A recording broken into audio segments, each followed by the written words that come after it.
Hey guys, welcome back to the Atlas Archives Deep Dive series, where we explore in depth the rich and fascinating histories and geographies of every country on Earth. Tonight's episode brings us to Armenia, a landlocked nation nestled in the rugged mountains of the South Caucasus. Known as one of the world's oldest civilizations, Armenia's landscapes and traditions have shaped a cultural identity that stretches back thousands of years. In this episode, we'll take a calm, steady journey through the geography, history, and enduring spirit of Armenia.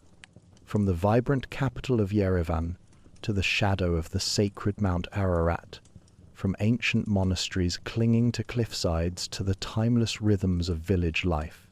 This is a story of resilience, faith, and cultural legacy. Before we begin, let us know in the comments where and what time you're tuning in from. It's always fascinating to see how far this community reaches around the world. And if you're enjoying this series, don't forget to like the video and subscribe to the channel so you don't miss any future deep dives. So, settle in, get comfortable, and let's ease into tonight's exploration of Armenia.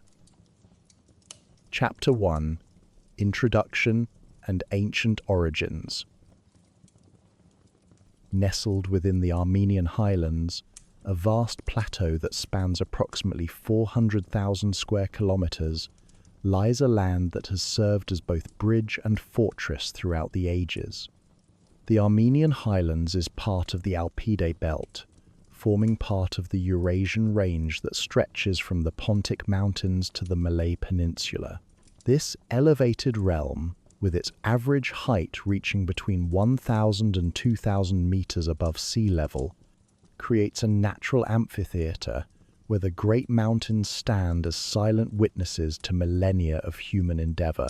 The landscape itself tells a story of geological drama and natural grandeur.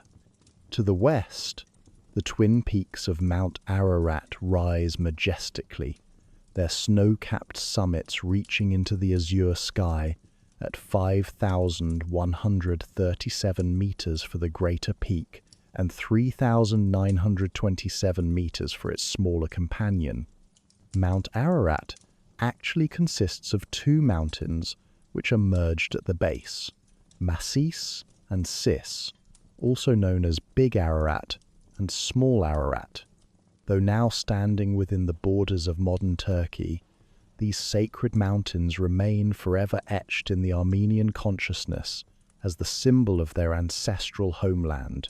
From the ancient shores of Lake Van in the southwest to the crystalline waters of Lake Sevan in the northeast, the Armenian highlands have provided both sustenance and sanctuary to countless civilizations. The region's position as a crossroads between the Black Sea and the Caspian Sea, between the empires of East and West, has shaped its destiny in ways both magnificent and tragic. Rivers wind their way through fertile valleys, creating oases of green amid the rugged terrain, while mountain passes have served as gateways for merchants, conquerors, and pilgrims alike. The climate of this highland realm varies dramatically with elevation and season, creating microclimates that have supported diverse forms of human habitation. Winter snows blanket the higher elevations in pristine white, while spring brings a burst of wildflowers across the meadows. Summer sun warms the valleys, where ancient communities once tended their flocks and harvested their grain, and autumn paints the landscape in hues of gold and crimson that rival any masterwork of art.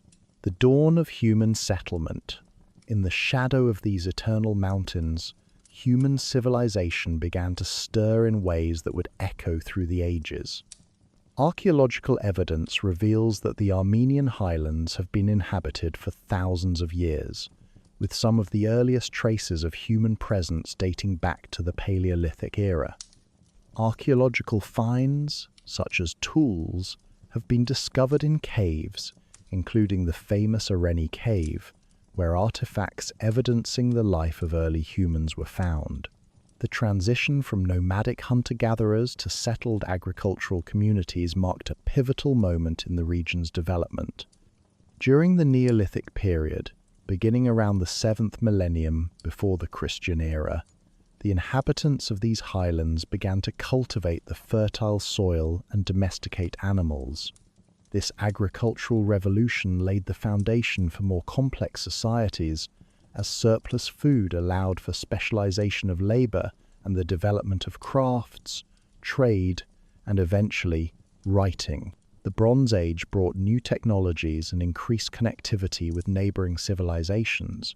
Trade routes began to spider across the highlands, carrying not only goods but ideas, beliefs, and artistic influences. Settlements grew larger and more sophisticated, with evidence of metalworking, pottery, and textile production. The people of these ancient communities were already displaying the industrious spirit and cultural richness that would characterize Armenian civilization for millennia to come.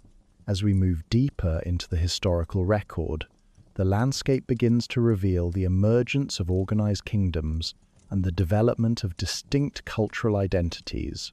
The stage was being set for the rise of one of the ancient world's most formidable powers, the Kingdom of Urartu. The rise of Urartu, fortress kings of the highlands. Around the 13th century before the Christian era, a remarkable civilization began to coalesce in the region surrounding Lake Van. This was Urartu, known to the Assyrians as a formidable rival, and to biblical scribes as Ararat, the very mountains where, according to ancient tradition, Noah's Ark came to rest after the Great Flood.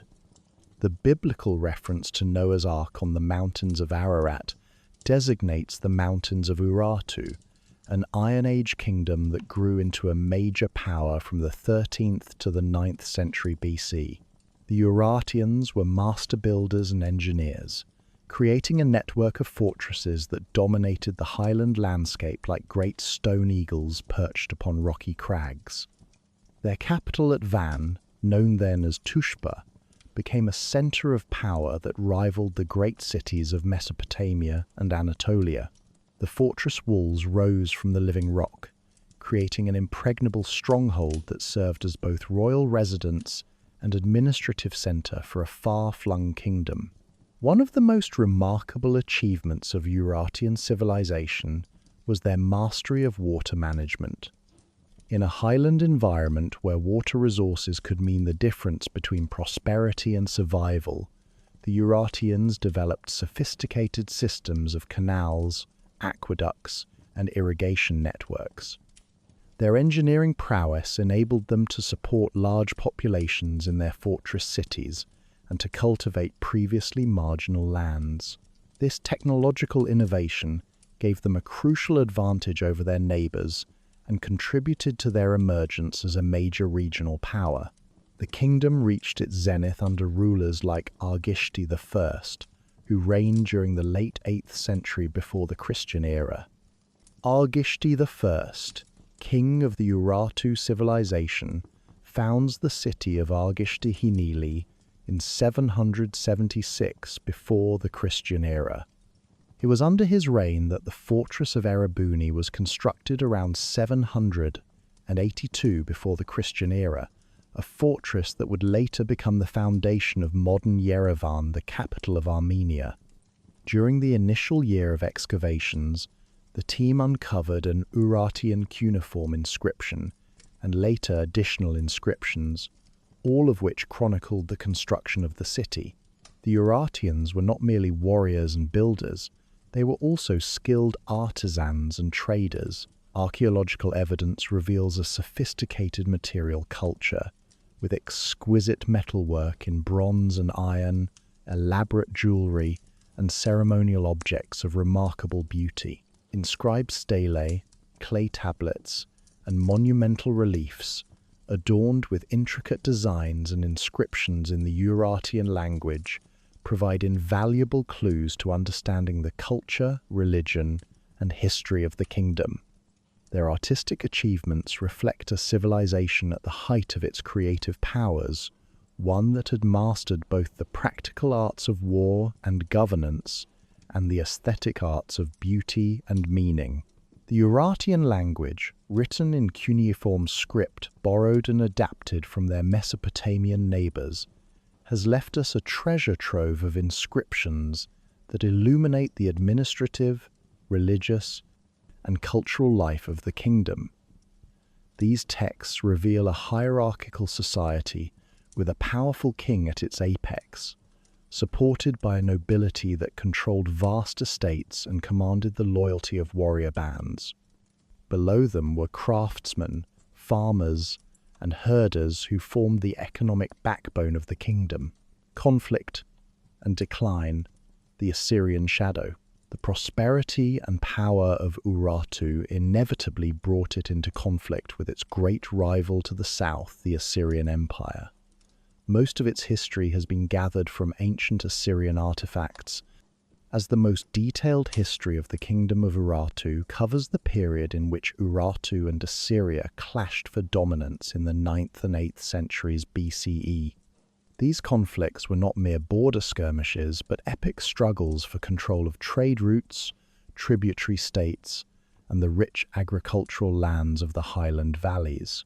The Assyrian kings regarded Urartu as their most dangerous enemy, a northern power that threatened their expansion and challenged their dominance in the region. Assyrian military campaigns into Urartian territory were brutal affairs, characterized by siege warfare, the destruction of cities, and the deportation of populations. Yet the Urartians proved to be resilient adversaries, rebuilding their fortresses and continuing to resist Assyrian hegemony with remarkable tenacity. The turning point came during the reign of King Rusa, when the Assyrian monarch Sargon II launched a devastating campaign in 714 before the Christian era. In 714 BCE, the Armenian king Rusa was defeated by the Assyrian king Sargon, who marched almost unopposed through the country in the north and took possession of the statue of the Urartian supreme god Haldi. This defeat was not merely military but spiritual, as the capture of the god Haldi's statue represented the symbolic subjugation of Urartian religious and political authority. The psychological impact of this humiliation was profound. According to Assyrian records, King Rusa could not bear the shame of defeat and chose to end his own life rather than live under the shadow of Assyrian dominance. Yet even this devastating blow did not mean the end of Urartian civilization. The kingdom continued to exist, albeit in weakened form, adapting to the new realities of a world increasingly dominated by Assyrian power. The legacy of Urartu, seeds of Armenian identity. As the Urartian kingdom gradually declined and eventually fell to new waves of conquerors, its legacy did not vanish into the mists of history. Instead, it became the foundation upon which later Armenian civilization would build. The geographic boundaries established by Urartu, the urban centers they created, the agricultural and engineering innovations they pioneered, and the cultural traditions they established all contributed to the emergence of what we recognize as distinctly Armenian civilization. The fortress cities of Urartu became the strongholds of later Armenian kingdoms, their massive stone walls serving new generations of defenders. The irrigation systems and agricultural techniques developed by Urartian engineers continued to support highland communities for centuries. Most importantly, the very concept of an organized highland state capable of resisting the great empires of the lowlands became embedded in the collective memory of the region's inhabitants. Archaeological evidence suggests a complex process of cultural continuity and transformation, as Urartian civilization gave way to what would become known as Armenian culture. The root of the kingdom lies in the satrapy of Armenia of the Achaemenid Empire of Iran, which was formed from the territory of Urartu after it was conquered. The transition was not abrupt but gradual, involving the assimilation of various peoples, the adaptation of existing institutions, and the gradual emergence of new forms of political and cultural organization. The linguistic connections between Urartian and the later Armenian language remain a subject of scholarly debate, but there is clear evidence of cultural and institutional continuity. The highlands that had nurtured Urartian civilization would continue to serve as the heartland of Armenian culture, with many of the same valleys, fortresses, and sacred sites maintaining their importance across the centuries. Religious beliefs and practices also showed remarkable continuity. While the specific pantheon of Urartian gods would eventually give way to Christianity, many of the sacred sites and ritual practices associated with highland spirituality persisted in transformed form. The reverence for mountains, the importance of fortress sanctuaries, and the complex relationship between temporal and spiritual authority that characterized Urartian civilization would all find expression in later Armenian culture. As we prepare to leave behind the misty origins of Armenian civilization and move forward into the classical period, we carry with us an appreciation for the deep roots that sustain this remarkable culture. The highlands that witnessed the rise and fall of Urartu had taught their inhabitants valuable lessons about survival, resistance, and the preservation of identity in the face of external pressures. These lessons would prove invaluable in the centuries to come, as new empires rose to challenge the independence of the highland peoples. Chapter 2: The Classical Period and Early Kingdoms. As dawn broke over the Armenian highlands in the centuries following the decline of Urartu, new powers emerged from the fertile valleys and mountain strongholds. The ancient fortresses, their stones weathered by time but still formidable, would witness the rise of kingdoms that would transform the scattered highland tribes into a unified Armenian nation. This classical period, spanning from the 4th century before the Christian era through the early centuries of our modern age, would see Armenia emerge as a significant player on the stage of ancient geopolitics, sometimes independent, sometimes vassal, but always distinctly Armenian. The transition from the Urartian period to what historians recognize as the beginning of Armenian statehood proper was neither sudden nor complete. Like the gradual change of seasons in the highlands, where autumn's gold slowly gives way to winter's silver, the emergence of Armenian political identity was a process measured in generations rather than years. The new kingdoms that arose would inherit the geographic advantages of their Urartian predecessors, while adapting to a changed world, one increasingly dominated by the great powers of Persia, Greece, and Rome. The Orontid dynasty. Persian satraps become kings. The first truly Armenian dynasty to emerge from the shadows of the post-Urartian period was the House of Orontid, whose rulers would govern Armenian territories for over a century, from approximately 331 to 200 before the Christian era. Its history is divided into the successive reigns of 3 royal dynasties: Orontid, 331, 200 BC, Artaxiad, 189 BC, 12 AD, and Arsacid, 52, 428. These were remarkable times, when the highlands found themselves caught between the declining Persian Empire and the rising power of Alexander the Great's conquests.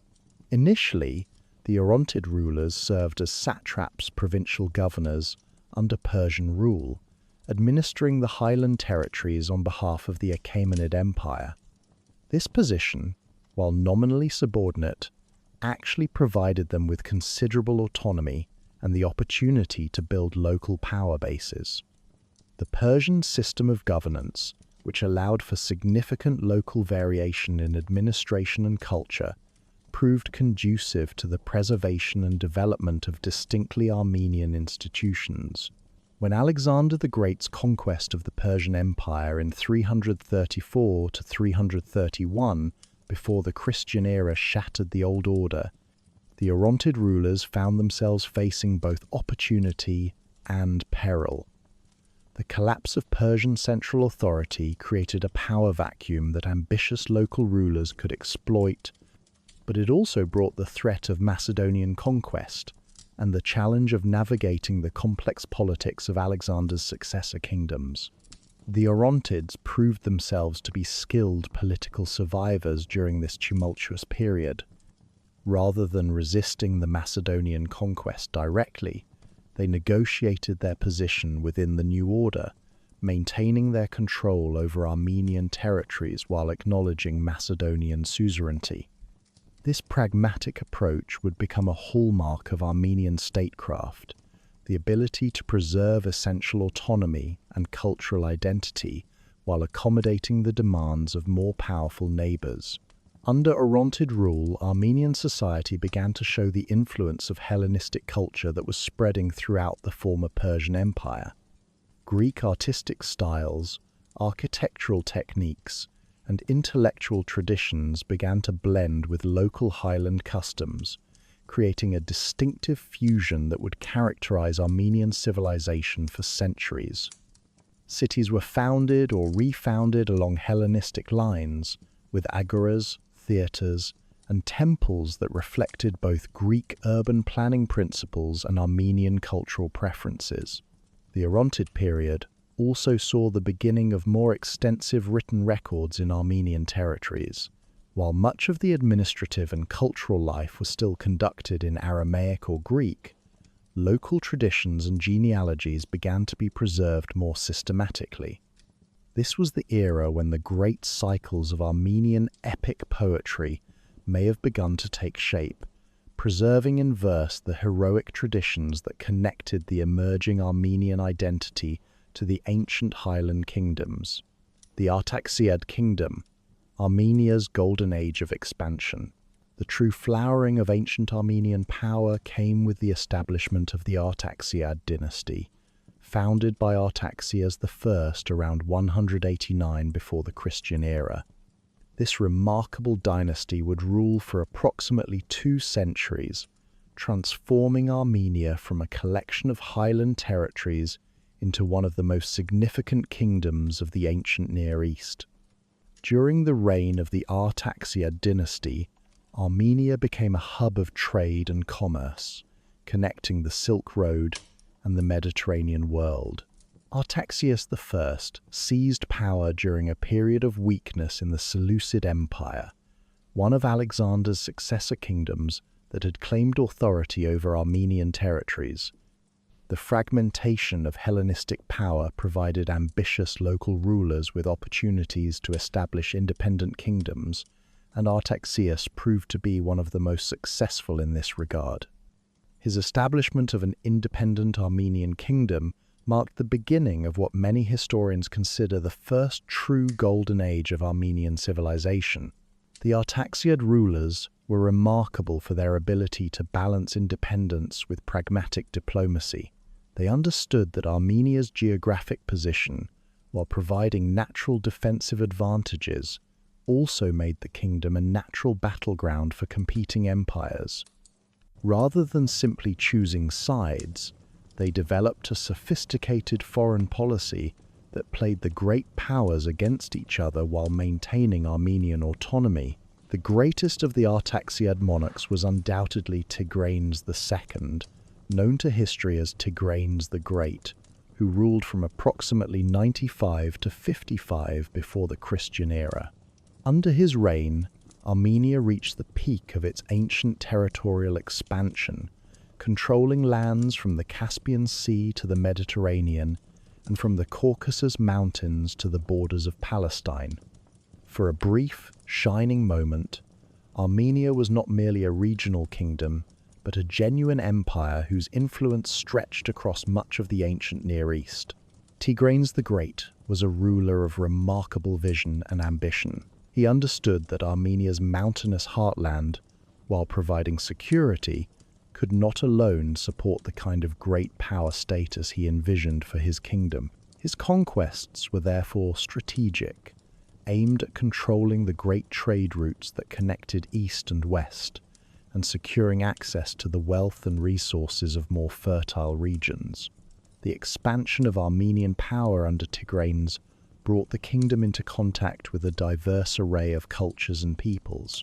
The Armenian court became a cosmopolitan center where Greek philosophers debated with Persian magi, where Jewish merchants traded alongside Arab caravaneers, and where the artistic traditions of many civilizations blended into new synthetic forms. This cultural flowering was not merely superficial but reflected the genuine capacity of Armenian civilization to absorb and transform external influences while maintaining its distinctive character. Tigranes established a new capital city, also called Tigranocerta, which became a symbol of Armenian power and cultural achievement. Built according to Hellenistic urban planning principles, but incorporating distinctly Armenian architectural elements, the city served as both an administrative center and a showcase of the kingdom's wealth and sophistication. The remains of theaters, palaces, and temples from this period testify to the high level of artistic and architectural achievement reached under Artaxiad rule. The Roman shadow, diplomacy, and subjugation, the expansion of Armenian power under the Artaxiad dynasty inevitably brought the kingdom into conflict with Rome, the rising power of the Mediterranean world. The initial encounters between Armenia and Rome were characterized by mutual respect and careful diplomacy, but as Roman power grew and Roman ambitions expanded eastward, conflict became increasingly inevitable. The Armenian-Roman relationship was complicated by the fact that both powers claimed authority over many of the same territories, particularly in Syria and Asia Minor. The Romans, accustomed to dealing with client kingdoms and vassals, initially sought to incorporate Armenia into their sphere of influence through diplomacy and the installation of friendly rulers. The Armenians, proud of their independence and confident in their military strength, resisted such attempts at subordination. The first major clash between Armenian and Roman forces occurred during the reign of Tigranes the Great, when the Roman general Lucullus launched a campaign against the Armenian kingdom in 69 before the Christian era. The Romans were initially successful, capturing Tigranocerta and forcing Tigranes to abandon many of his conquests. However, the Armenian king proved to be a resilient adversary, retreating to his mountain strongholds and continuing to resist Roman occupation. The conflict between Armenia and Rome was not merely military, but represented a clash between different conceptions of political organization and imperial authority. The Romans, with their systematic approach to conquest and administration, sought to integrate conquered territories into a unified imperial system.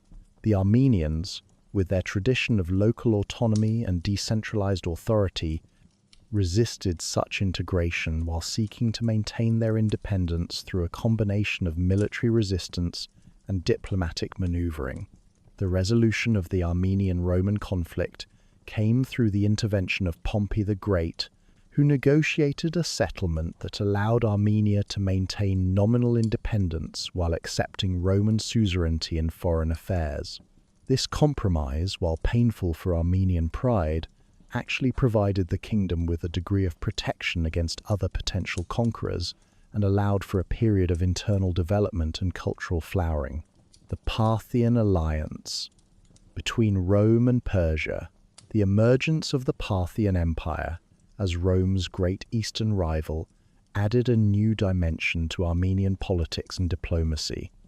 The Parthians, themselves inheritors of Persian imperial traditions, understood the strategic importance of Armenia and sought to bring the kingdom into their sphere of influence. This created a complex three-way relationship in which Armenia found itself courted by both Rome and Parthia while trying to maintain its independence. The Armenian nobility proved to be skilled at exploiting this rivalry for their own advantage. By playing Rome against Parthia, they were able to maintain a degree of autonomy that might otherwise have been impossible. When Roman pressure became too intense, they could threaten to ally with Parthia. When Parthian demands became excessive, they could remind the Arsacid rulers of their Roman connections. This period of Armenian history is marked by a series of civil wars and succession disputes in which the great powers intervened to support their preferred candidates. The Armenian throne became a prize in the larger struggle between Rome and Parthia, with different claimants receiving backing from different foreign powers. While this external intervention was often destructive, it also provided opportunities for clever Armenian politicians to advance their own agendas while playing their foreign patrons against each other. The most successful practitioners of this delicate diplomatic balancing act were the members of the Arsacid dynasty, who gained control of the Armenian throne in 52 of the Christian era. Related to the Parthian royal house, but also maintaining connections with Roman aristocratic families, the Armenian Arsacids embodied the complex cultural and political synthesis that characterized their kingdom: Christianity and cultural transformation. Perhaps the most momentous development of the later classical period was Armenia's conversion to Christianity. This transformation, which occurred in the early 4th century of the Christian era, would have profound and lasting implications for Armenian culture, politics, and identity. The conversion was not merely a change in religious affiliation, but represented a fundamental reorientation of Armenian civilization that would influence every aspect of society for centuries to come. The story of Armenian Christianity begins with the missionary activities of Saint Gregory the Illuminator, whose preaching converted King Tiridates III around 301 of the Christian era. This made Armenia the first nation to officially adopt Christianity as its state religion, preceding even Constantine's conversion of the Roman Empire. The significance of this achievement cannot be overstated. It established Christianity as a central element of Armenian national identity, and provided the kingdom with a distinctive cultural marker that would help preserve Armenian identity through centuries of foreign domination. The adoption of Christianity brought with it a new set of cultural and intellectual influences. Greek theological and philosophical traditions were introduced into Armenian intellectual life, while Christian architectural and artistic forms began to transform the visual landscape of the kingdom. Churches were built according to distinctive Armenian styles that combined Christian symbolism with traditional Highland architectural techniques, creating a new synthesis that would become one of the most recognizable features of Armenian culture. The conversion also had important political implications. Christian Armenia found itself aligned with the Christian Roman Empire against the Zoroastrian Sassanid Persia, a development that would shape Armenian foreign policy for centuries. At the same time, Armenian Christianity developed its own distinctive characteristics that differentiated it from both Greek Orthodox and Roman Catholic traditions, contributing to the preservation of Armenian cultural autonomy even under foreign political domination. The translation of Christian scriptures and theological works into Armenian led to the development of a rich religious literature and the refinement of the Armenian written language.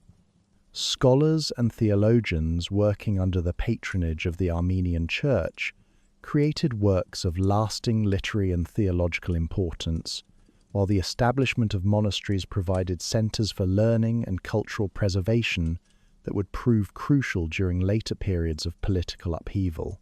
As our journey through the classical period draws to a close, we find Armenia transformed from a collection of highland tribes into a sophisticated kingdom with a distinctive cultural identity and a significant role in regional politics. The legacy of this period, the synthesis of native traditions with foreign influences, the development of diplomatic flexibility, and above all, the adoption of Christianity would provide the foundation for Armenian survival through the challenges that lay ahead. Chapter 3: Medieval Armenia, Kingdoms and Conquests.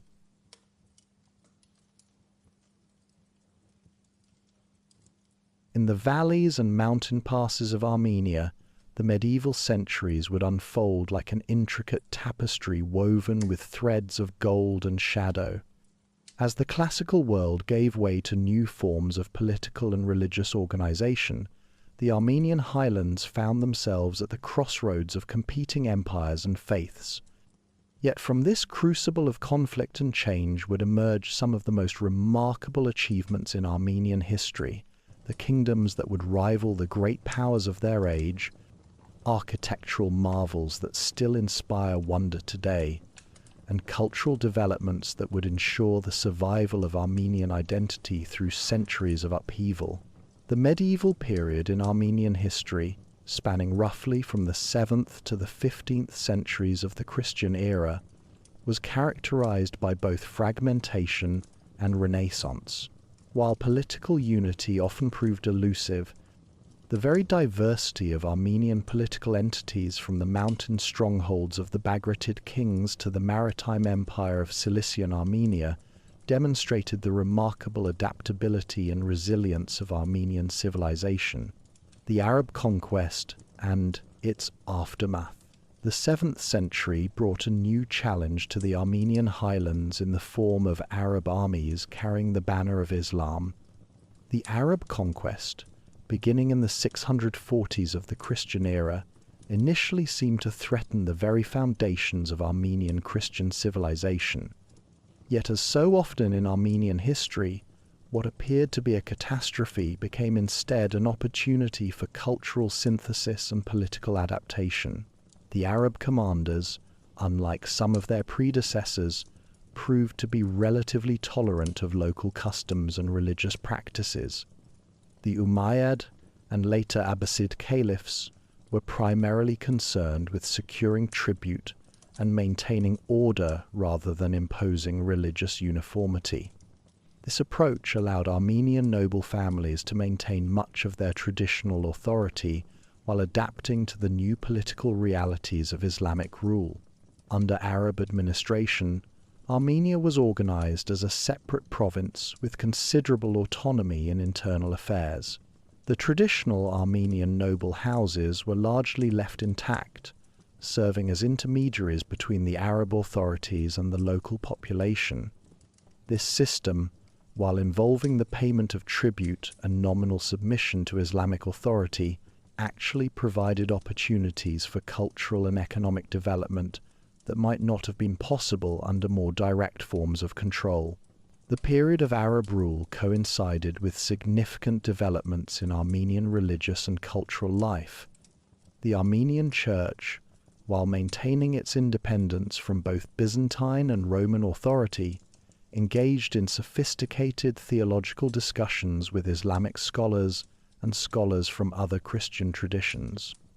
This intellectual exchange contributed to the development of distinctive Armenian theological and philosophical traditions that would influence Armenian thought for centuries. The Bagratid Renaissance, a kingdom reborn.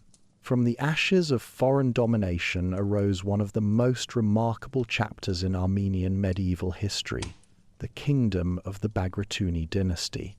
Bagratid Armenia was an independent Armenian state established by Ashot I of the Bagratuni dynasty in the early 880s, following nearly 2 centuries of foreign domination of Greater Armenia under Arab Umayyad and Abbasid rule.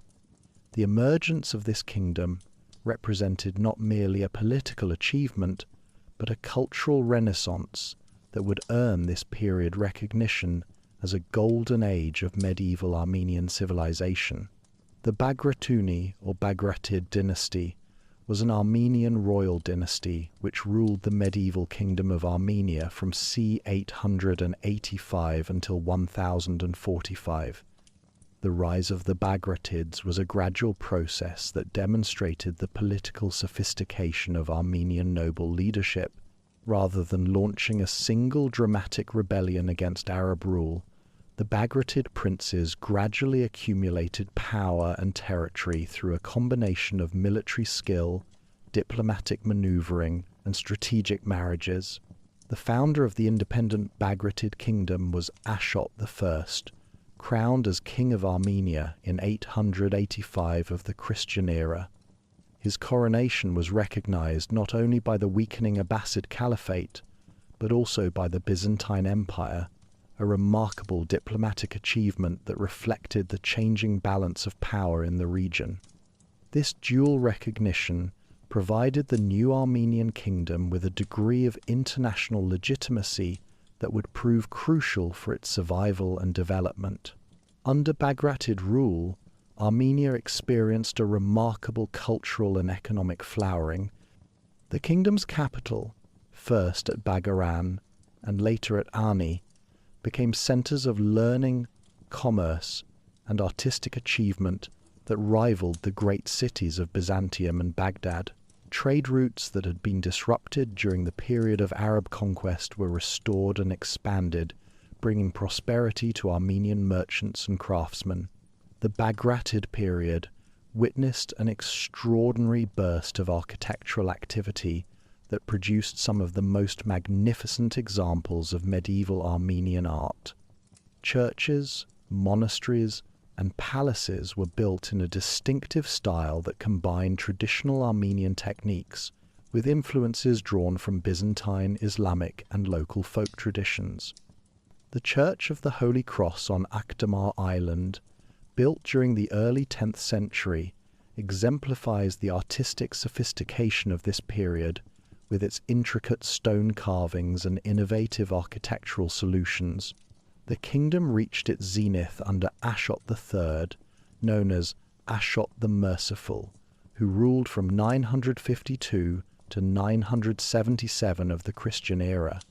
During his reign, the kingdom expanded to include much of historic Armenia, while the capital at Ani grew to become one of the largest and most prosperous cities in the medieval world.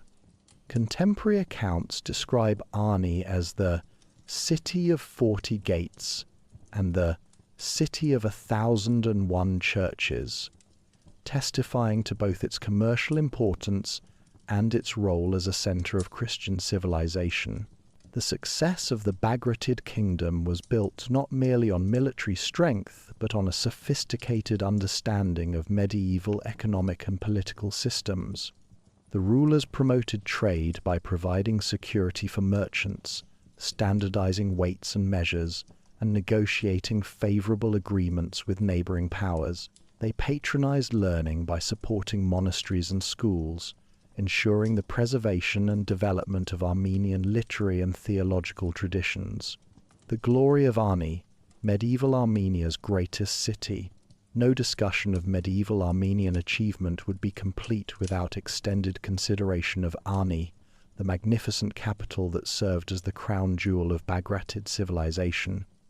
Built on a triangular plateau overlooking the Akurian River, Ani was protected by massive walls and towers that created one of the most formidable fortress cities in the medieval world.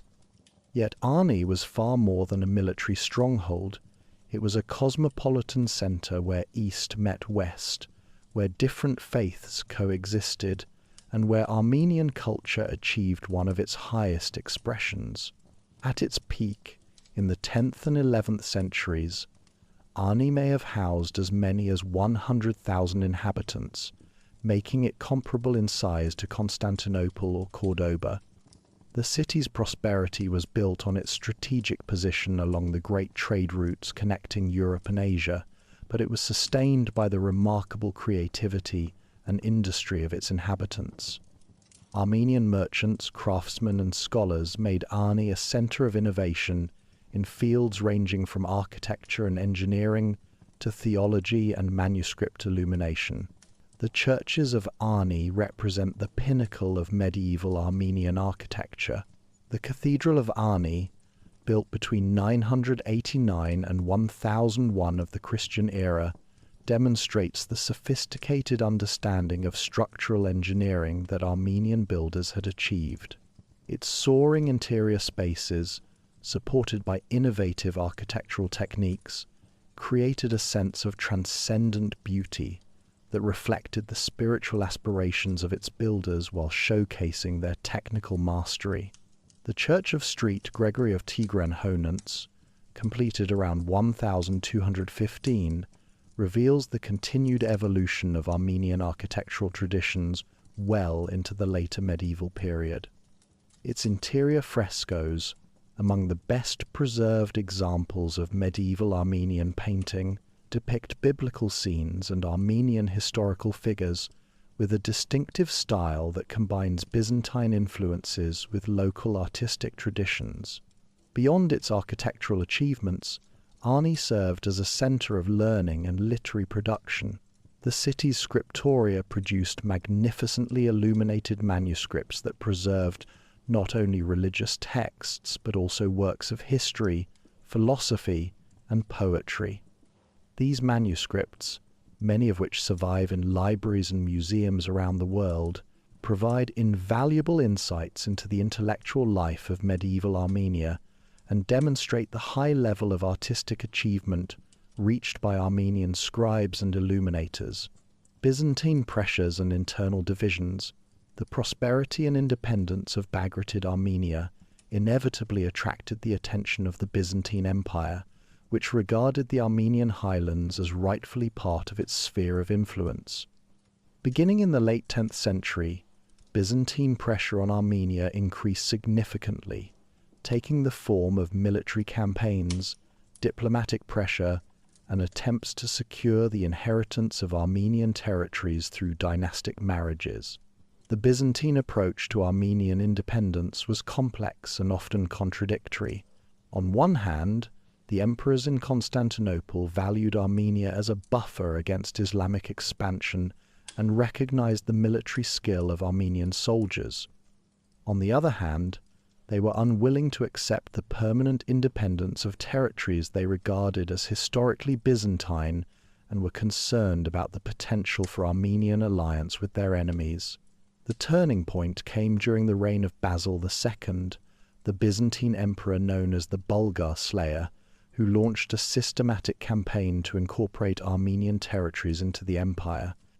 Rather than relying solely on military conquest, Basil employed a sophisticated strategy that combined military pressure with diplomatic incentives, offering Armenian nobles important positions within the Byzantine hierarchy in exchange for surrendering their independent authority. Many Armenian noble families found themselves faced with impossible choices. Resistance to Byzantine expansion seemed futile, given the empire's overwhelming military advantages. Yet submission meant the loss of the independence that had been so carefully preserved through centuries of foreign domination. Different families made different choices, leading to internal divisions that weakened Armenian resistance and made Byzantine conquest easier. The final blow to Bagratid independence came in 1045, when the last Bagratid king, Geghard II, was forced to cede his kingdom to Byzantium. The fall of Arni to Byzantine forces marked the end of independent Armenian statehood in the heartland, though Armenian political and cultural life would continue to flourish in other regions, particularly in the mountainous areas where direct imperial control was difficult to maintain. Cilician Armenia, the kingdom by the sea. As political independence was lost in the Armenian highlands, a remarkable new chapter in Armenian history was beginning along the northeastern shores of the Mediterranean Sea. Here, in the region known as Cilicia, Armenian refugees and emigrants from the homeland would establish a new kingdom that would survive for 3 centuries and play a crucial role in the politics of the Crusader period. The origins of Cilician Armenia can be traced to the late 11th century, when members of the Armenian noble family of Ruben established themselves in the Taurus Mountains of Cilicia. These early Armenian settlers were not conquerors in the traditional sense, but rather refugees seeking security from the political upheavals that were transforming their homeland. The mountainous terrain of Cilicia provided natural defensive advantages similar to those of the Armenian highlands, while the region's position along important trade routes offered economic opportunities. The transformation of this refugee settlement into a significant regional kingdom was the work of several generations of remarkable leaders. The most important of these was Levon II, who was crowned as King of Armenia in 1198, establishing the Kingdom of Cilician Armenia as a recognized power in the Eastern Mediterranean. This coronation, which was acknowledged by both the Holy Roman Emperor and the Pope, marked the emergence of a new center of Armenian political and cultural life. Cilician Armenia differed significantly from its highland predecessor in both its geographic setting and its political orientation. Located along the Mediterranean coast and closely connected to the maritime trade networks of the region, the kingdom developed a more outward-looking perspective than had characterized earlier Armenian states. The rulers of Cilician Armenia maintained extensive diplomatic and commercial relationships with Western European powers, particularly during the period of the Crusades, when the kingdom served as an important ally and staging ground for crusader operations. The cultural life of Cilician Armenia reflected this international orientation while maintaining distinctly Armenian characteristics. The kingdom became a center for the translation of Western European texts into Armenian, introducing new literary forms and intellectual traditions into Armenian culture. At the same time, Armenian manuscript illumination and architectural traditions continued to flourish, adapting to new influences while preserving their essential character. The most remarkable achievement of Cilician Armenia was perhaps its success in maintaining Armenian political independence for 3 centuries in one of the most contested regions of the medieval world. Surrounded by the Byzantine Empire, various Islamic powers, and the Crusader states, the kingdom survived through a combination of military skill, diplomatic flexibility, and economic prosperity. Its location made it an essential partner for any power seeking to control trade between Europe and Asia, providing the Armenian rulers with leverage that they used skillfully to maintain their independence. The Mongol storm, conquest and adaptation. The 13th century brought a new and terrifying challenge to both Highland and Cilician Armenia in the form of Mongol conquest. The Mongol Empire, expanding westward from the steppes of Central Asia, represented a military and political force unlike any that Armenian rulers had previously encountered. The speed and brutality of Mongol conquest shattered established patterns of regional politics and forced Armenian leaders to adapt to entirely new realities. The initial Mongol invasions of Armenia, beginning in the 1220s, were devastating in their impact. Unlike previous conquerors who had sought to incorporate Armenian territories into existing political systems, the Mongols initially showed little interest in preserving local institutions or accommodating Armenian traditions. Cities were destroyed, populations were dispersed, and the carefully constructed political and economic systems that had supported Armenian civilization were disrupted or destroyed. Yet even in the face of this catastrophe, Armenian political leadership demonstrated the adaptability that had characterized their response to previous conquests. Rather than attempting futile military resistance, many Armenian nobles chose to collaborate with the Mongol authorities, accepting positions within the new administrative system in exchange for protection for their people and preservation of their cultural traditions. This pragmatic accommodation with Mongol rule proved to be more successful than might initially have been expected. The Mongol Empire, despite its fearsome military reputation, actually provided a degree of stability and security that benefited trade and cultural exchange. The Pax Mongolica, the Mongol peace, created opportunities for Armenian merchants and craftsmen to participate in the vast trading networks that connected Europe with Central Asia and the Far East. Armenian communities began to appear in cities throughout the Mongol Empire, from the Black Sea to China, carrying with them their commercial skills, religious traditions, and cultural practices. These Armenian diaspora communities would play important roles in maintaining connections between different parts of the Mongol Empire and would help to preserve Armenian cultural traditions even when political independence was lost. The gradual conversion of the Mongol rulers to Islam, beginning in the late 13th century, created new challenges for Armenian communities within the empire. While Islamic rule was nothing new for Armenians, the particular form of Islamic government established by the Mongol successors differed significantly from earlier Arab or Turkish models. Armenian leaders once again demonstrated their political flexibility by adapting to these new circumstances while working to preserve their essential cultural and religious autonomy. Cultural continuity and innovation. Throughout the political upheavals of the medieval period, Armenian cultural and religious life continued to develop and flourish. The Armenian Church, in particular, served as a crucial institution for preserving Armenian identity and promoting cultural continuity. Monasteries scattered throughout the Armenian territories and the diaspora communities served as centers of learning, manuscript production, and artistic creation. The medieval period saw the development of distinctive Armenian contributions to Christian theology and spirituality. Armenian theologians engaged in sophisticated discussions of doctrinal questions while maintaining the independence of the Armenian Church from both Eastern Orthodox and Roman Catholic authorities. This theological independence was not merely a matter of ecclesiastical politics, but reflected deeper questions about the relationship between cultural identity and religious faith that would continue to influence Armenian thought for centuries.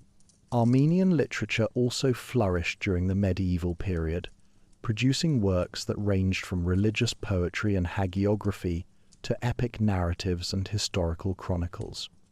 The anonymous epic poem Sasna Tsrer, Daredevils of Sassoon, while not recorded in its final form until much later, preserves oral traditions that may date to this period and reflects the heroic ideals and cultural values of medieval Armenian society.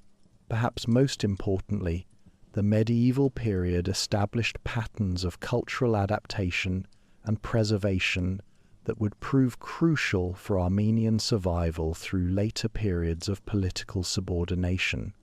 The ability to maintain essential cultural identity while adapting to changing political circumstances, the preservation of cultural traditions through religious institutions, and the maintenance of connections between scattered Armenian communities would all prove essential for ensuring the continuity of Armenian civilization through the challenges that lay ahead. As we conclude our journey through medieval Armenia, we find a civilization that had been tested by conquest and upheaval, but had emerged with its essential character intact. The kingdoms and principalities of this period had demonstrated the possibility of Armenian political independence under favorable circumstances, while the cultural and religious developments of the era had provided resources that would sustain Armenian identity through centuries of foreign domination that were yet to come. Chapter 4: Under Foreign Rule. Ottoman and Persian periods. As the sun set on the last independent Armenian kingdoms, the highlands entered a new and challenging chapter of their long history. The conquest of Cilician Armenia by the Mamluks in 1375 and the gradual Ottoman absorption of Armenian territories in the 15th and 16th centuries marked the beginning of a period that would last for more than 4 centuries.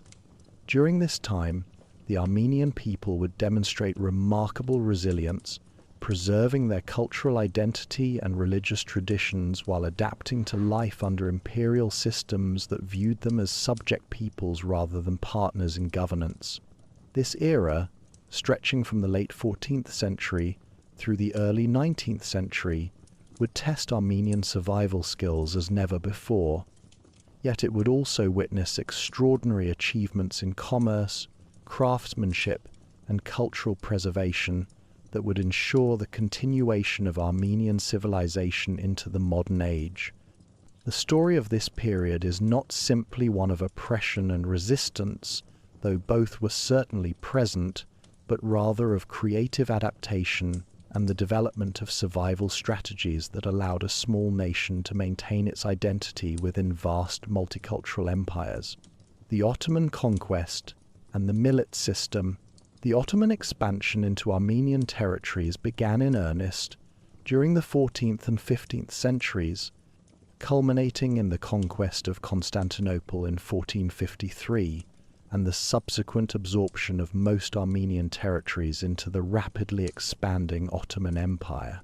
Unlike previous conquests, which had often been followed by periods of political autonomy or local self-governance, Ottoman rule represented a more systematic and centralized form of imperial administration that would fundamentally reshape Armenian political and social life.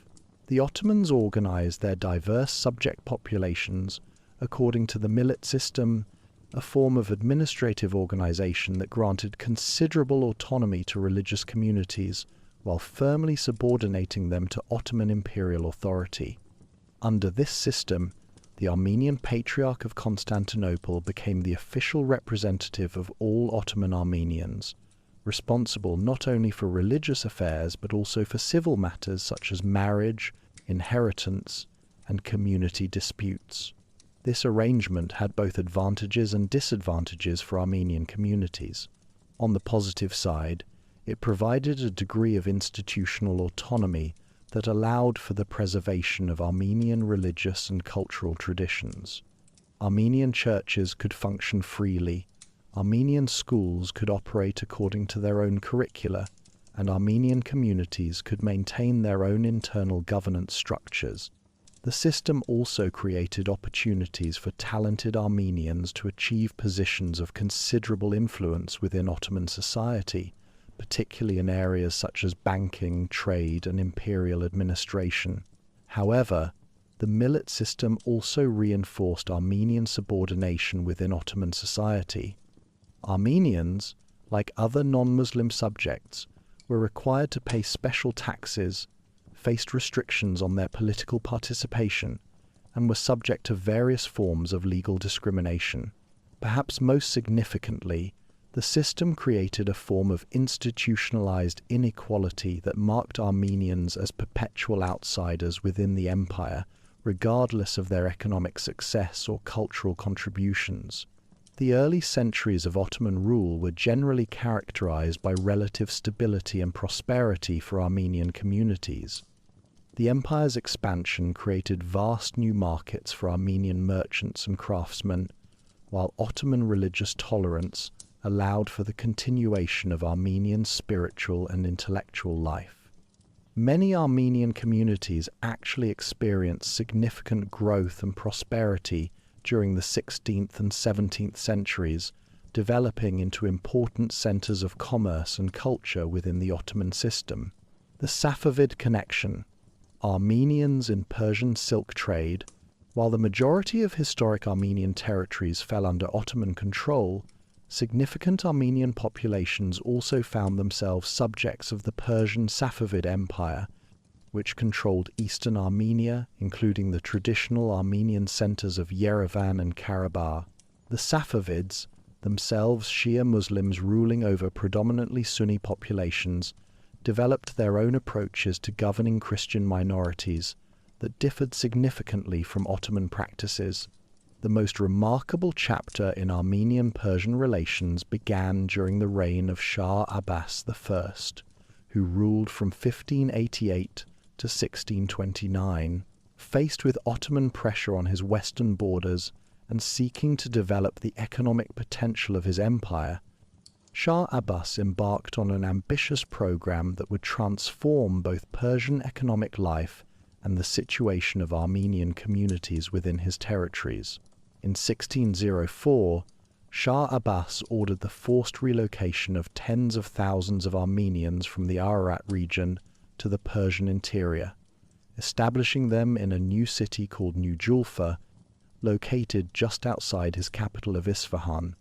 While this forced migration was initially traumatic for the Armenian population, it ultimately created one of the most successful and prosperous Armenian communities in history. The Armenians of New Julfa were granted extensive privileges and autonomy in exchange for their participation in the Persian silk trade.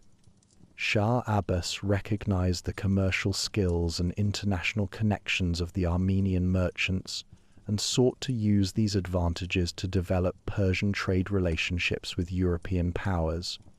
The arrangement proved to be mutually beneficial, creating enormous wealth for Armenian trading families, while providing the Persian state with access to European markets and technologies. The success of the New Julfa Armenians extended far beyond mere commerce. The community became a center of Armenian cultural and intellectual life, producing some of the most significant works of Armenian literature, theology, and historical writing of the early modern period. The printing press was introduced to Armenian culture through New Julfa, leading to the publication of the first Armenian books and the development of a truly international Armenian literary culture.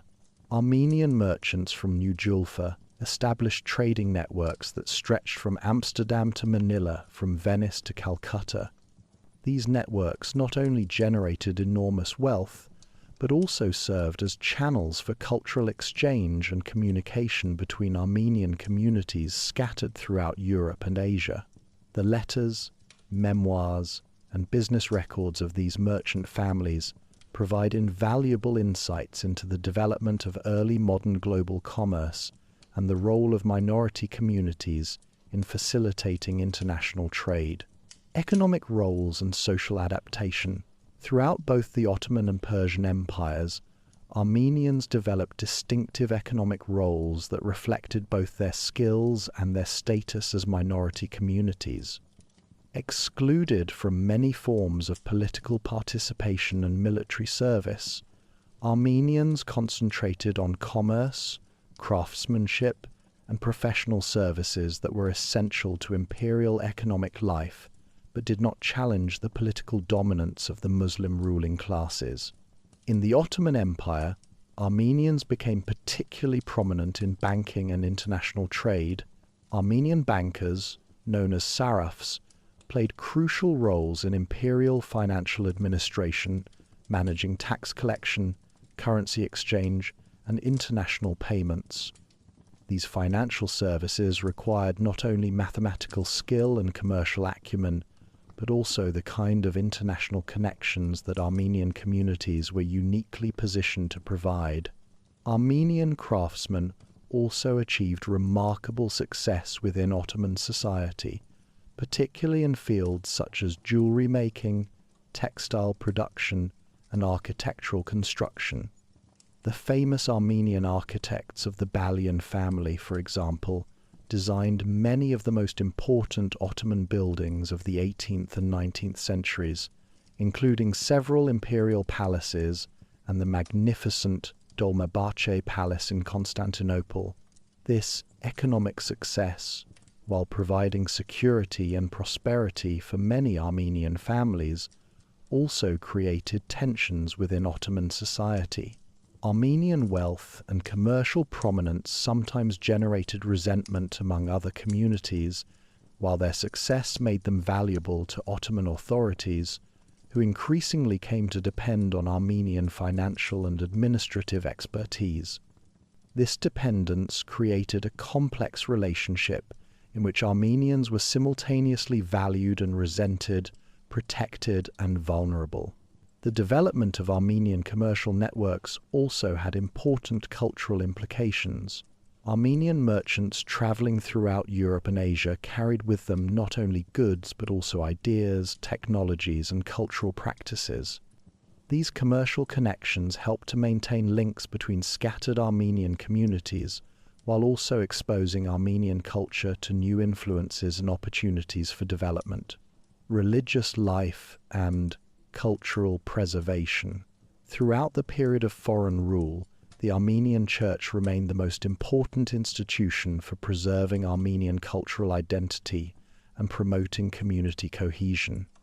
Both the Ottoman and Persian empires, despite their different approaches to minority governance, generally respected Armenian religious autonomy and allowed for the continuation of traditional Armenian spiritual practices.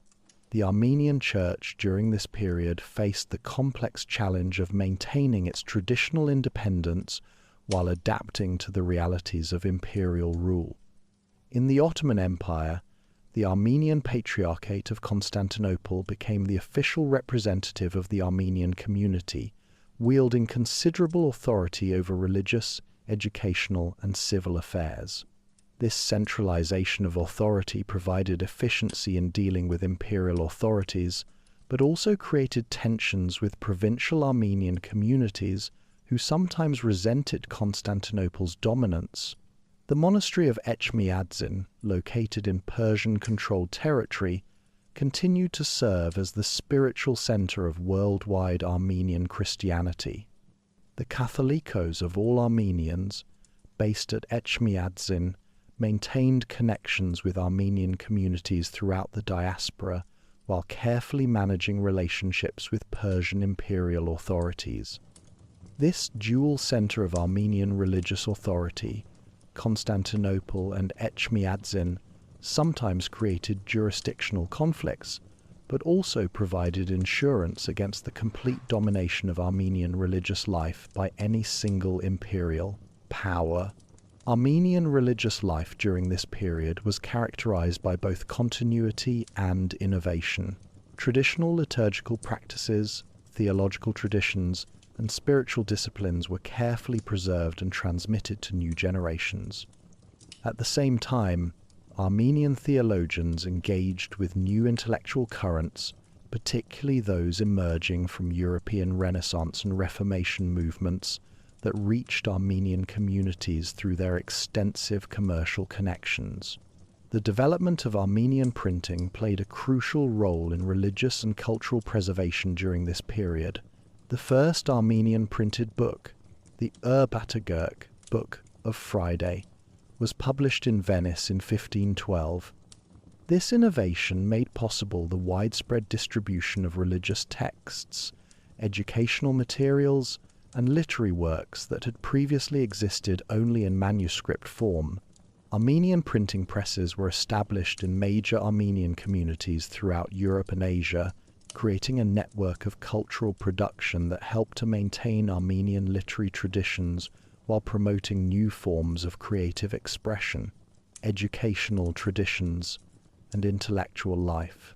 Education remained a high priority for Armenian communities throughout the period of foreign rule, both as a practical necessity for commercial success and as a means of cultural preservation. Armenian schools, typically operated under the auspices of local churches, provided instruction in reading, writing, arithmetic, and religious knowledge, while also transmitting traditional Armenian cultural values and historical consciousness. The curriculum of Armenian schools during this period reflected the complex cultural situation of Armenian communities. Students learned classical Armenian and were introduced to traditional Armenian literature and history, ensuring the continuation of cultural memory and identity. At the same time, they studied the languages and cultures of their imperial environments, Turkish and Persian, in their respective territories, as well as European languages that were increasingly important for commercial success. This multilingual education created a distinctive Armenian intellectual culture that was simultaneously local and cosmopolitan, traditional and innovative. Armenian scholars and writers of this period, produced works that drew on multiple cultural traditions while maintaining a distinctly Armenian perspective. These intellectual achievements were particularly notable in fields such as history, theology, and natural philosophy, where Armenian thinkers made significant contributions to broader intellectual developments. The establishment of Armenian schools in major commercial centers throughout Europe and Asia created an educational network that linked Armenian communities across vast geographic distances. Students from one Armenian community might study in schools located thousands of miles away, creating personal connections that reinforced the commercial and cultural ties that bound the Armenian diaspora together. Perhaps most importantly, Armenian educational traditions during this period successfully balanced the practical requirements of survival within imperial systems with the cultural requirements of identity preservation. Armenian students learned the skills they needed to succeed economically, while also acquiring the knowledge and values they needed to maintain their distinctive cultural heritage. Challenges and vulnerabilities. Despite their often remarkable success in adapting to imperial rule, Armenian communities throughout this period remained vulnerable to the changing political and economic circumstances of the empires in which they lived. Their minority status, while sometimes providing advantages in terms of commercial opportunities, also made them potential scapegoats during periods of imperial crisis or social tension. The frequent wars between the Ottoman and Persian empires had particularly devastating effects on Armenian territories, which often served as battlegrounds between competing imperial armies. The civilian population suffered from military campaigns, forced relocations, and the general instability that characterized frontier regions. The forced migration of Armenians by Shah Abbas, while ultimately beneficial for the communities that were relocated, was traumatic for the populations involved and demonstrated the precarious position of minority communities within imperial systems. Economic success, while generally beneficial, also created vulnerabilities for Armenian communities. Their prominence in banking and commerce made them obvious targets when imperial authorities needed to raise revenue quickly, or when popular resentment needed convenient outlets. The wealth of Armenian communities sometimes generated jealousy and hostility from other groups, while their international connections could be viewed with suspicion by authorities concerned about foreign influence or disloyalty.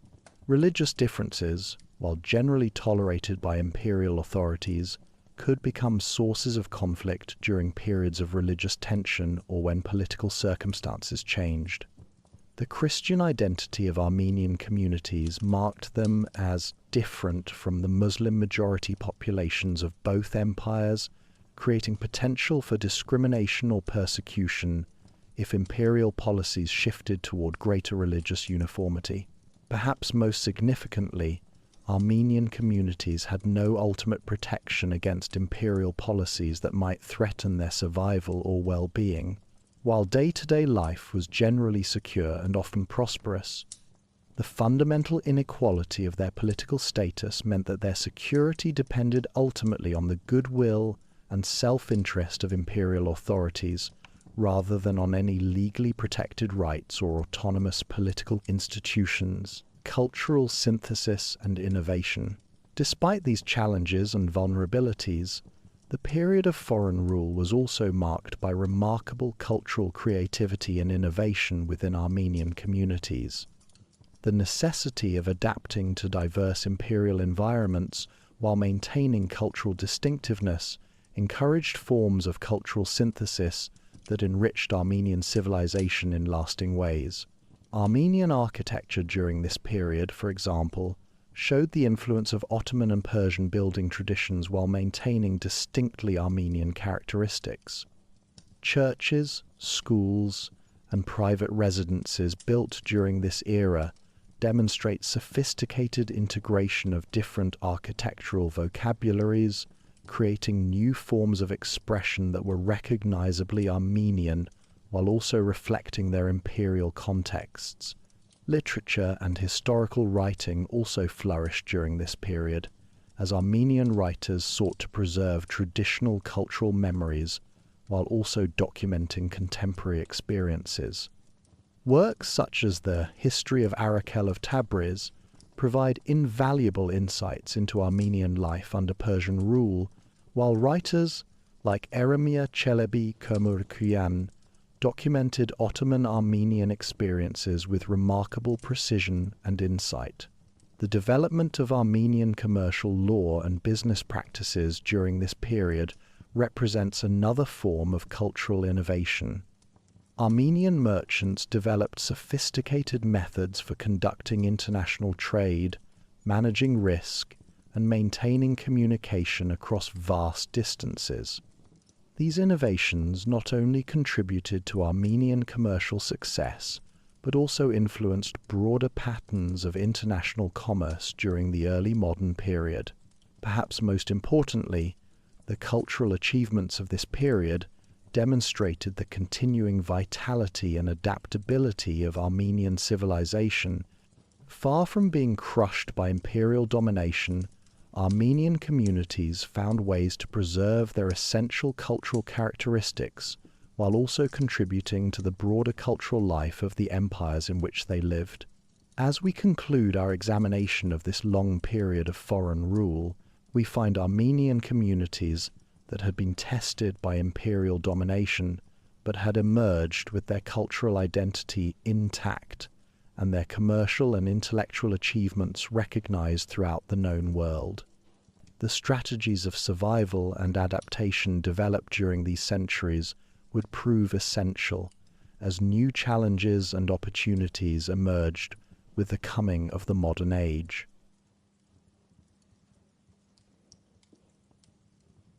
Chapter 5: Modern Struggles. From Russian rule to independence. The 19th century brought winds of change that would transform not only Armenia, but the entire structure of the empires that had dominated the region for centuries. As the industrial age dawned and new ideas about nationalism, democracy, and human rights began to circulate throughout Europe and Asia, Armenian communities found themselves caught between the promise of modernization and the perils of ethnic conflict. This period, extending from the early 1800s through the establishment of an independent Armenian Republic in 1991, would witness both the greatest tragedy and the greatest triumph in Armenian history. The story of this tumultuous era begins with the gradual decline of the Ottoman and Persian empires and the rise of Russian power in the Caucasus region. It encompasses the flowering of Armenian intellectual and cultural life in the 19th century, the catastrophic events of 1915 through 1923 that would forever alter the Armenian world, the complex experience of Soviet rule, and finally the emergence of an independent Armenian state in the aftermath of the Soviet collapse. Russian conquest of eastern Armenia, the expansion of Russian power into the Armenian highlands began in earnest during the early decades of the 19th century, driven by Petersburg's broader strategy of extending imperial control throughout the Caucasus region.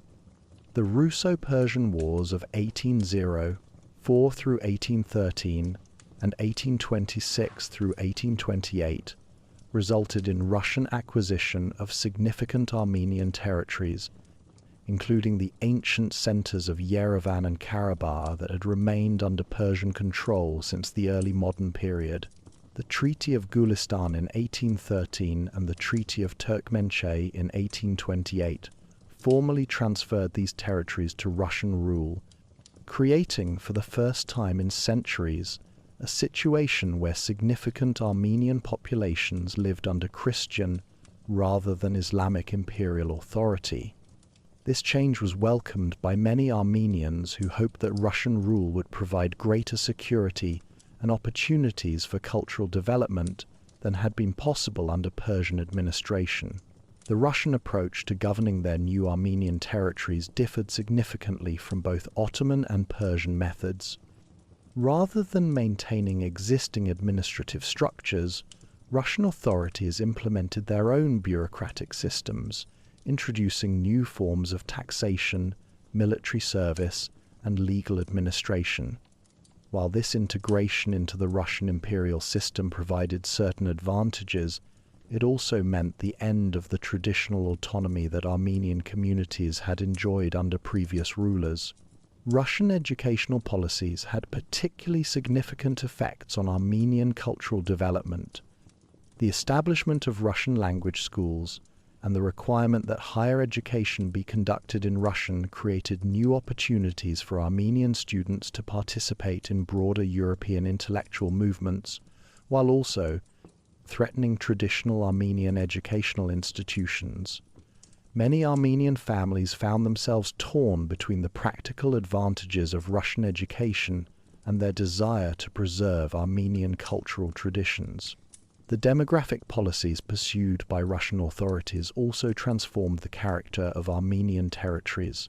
The government encouraged Christian settlement in the newly acquired regions, while sometimes restricting the rights of Muslim populations, creating demographic shifts that would have long-term political consequences.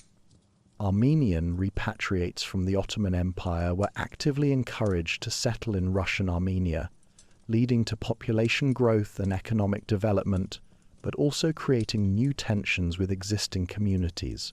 The Armenian Renaissance, awakening and reform.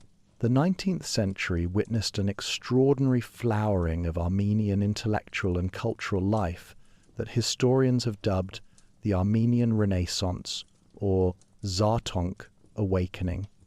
This cultural revival was fueled by improved access to European ideas and educational opportunities, the development of Armenian printing and publishing, and the emergence of a new generation of Armenian intellectuals committed to modernizing and reforming Armenian society.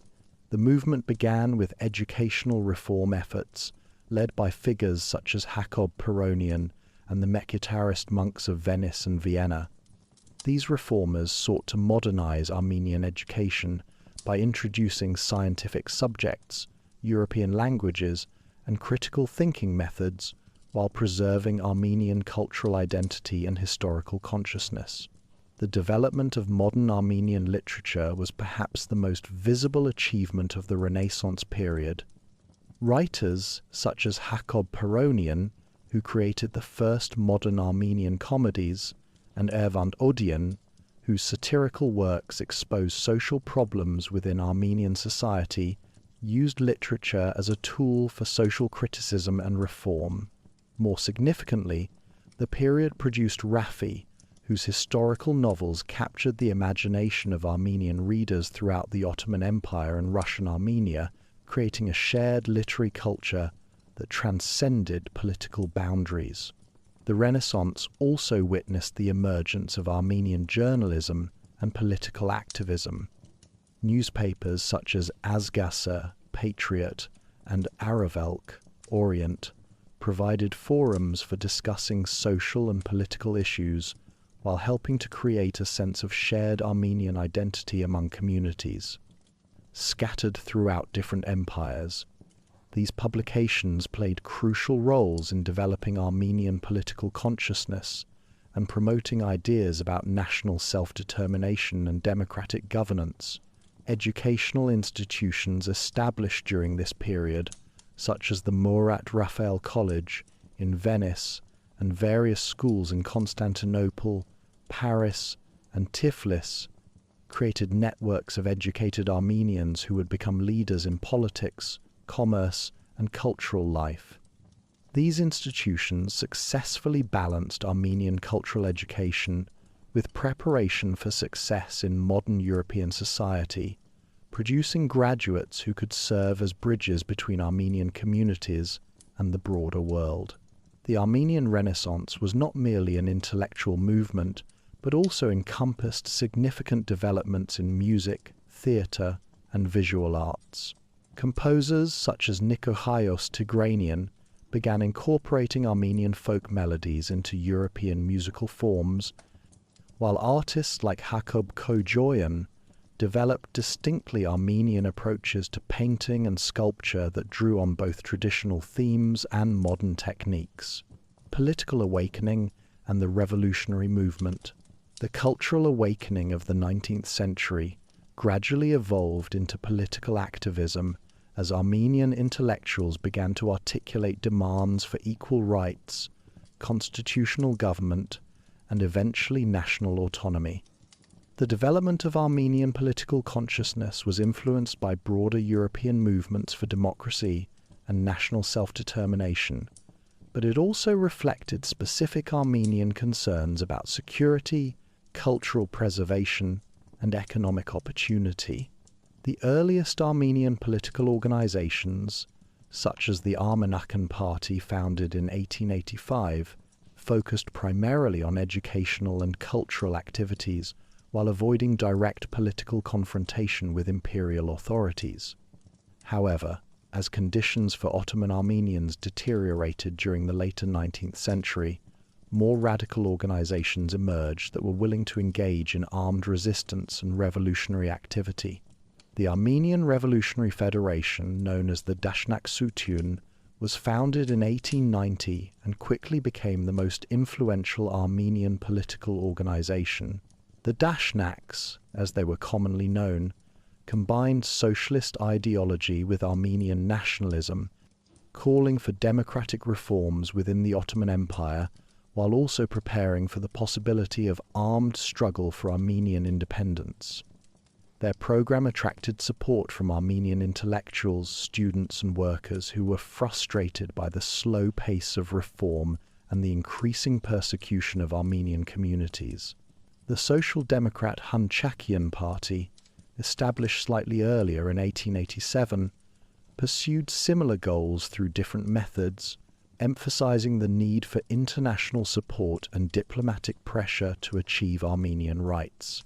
Both organizations established networks throughout Armenian communities in the Ottoman Empire, Russian Armenia, and diaspora centers in Europe and America, creating the first truly international Armenian political movements. These political organizations faced enormous challenges in developing effective strategies for Armenian advancement. The scattered nature of Armenian communities made coordination difficult, while the different political systems in which Armenians lived required different approaches and tactics. Perhaps most significantly, the relatively small size of the Armenian population meant that any successful political strategy would require either international support or alliance with other reform movements within the empires in which they lived. The Hamidian massacres, prelude to catastrophe. The deteriorating situation of Ottoman Armenians during the final decades of the 19th century culminated in a series of massacres that shocked the international community and foreshadowed even greater tragedies to come. The Hamidian massacres, named after Sultan Abdul Hamid II, occurred between 1894 and 1896 and resulted in the deaths of an estimated 100,000 to 300,000 Armenians throughout the Ottoman Empire. These massacres were not spontaneous outbursts of ethnic violence, but rather organized campaigns that reflected the Ottoman government's increasing hostility toward Armenian demands for reform and equal treatment.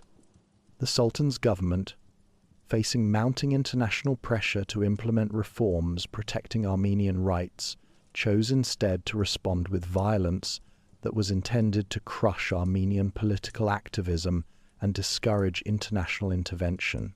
The international response to the Hamidian massacres revealed both the growing awareness of Armenian suffering and the limitations of humanitarian intervention in the pre-war international system.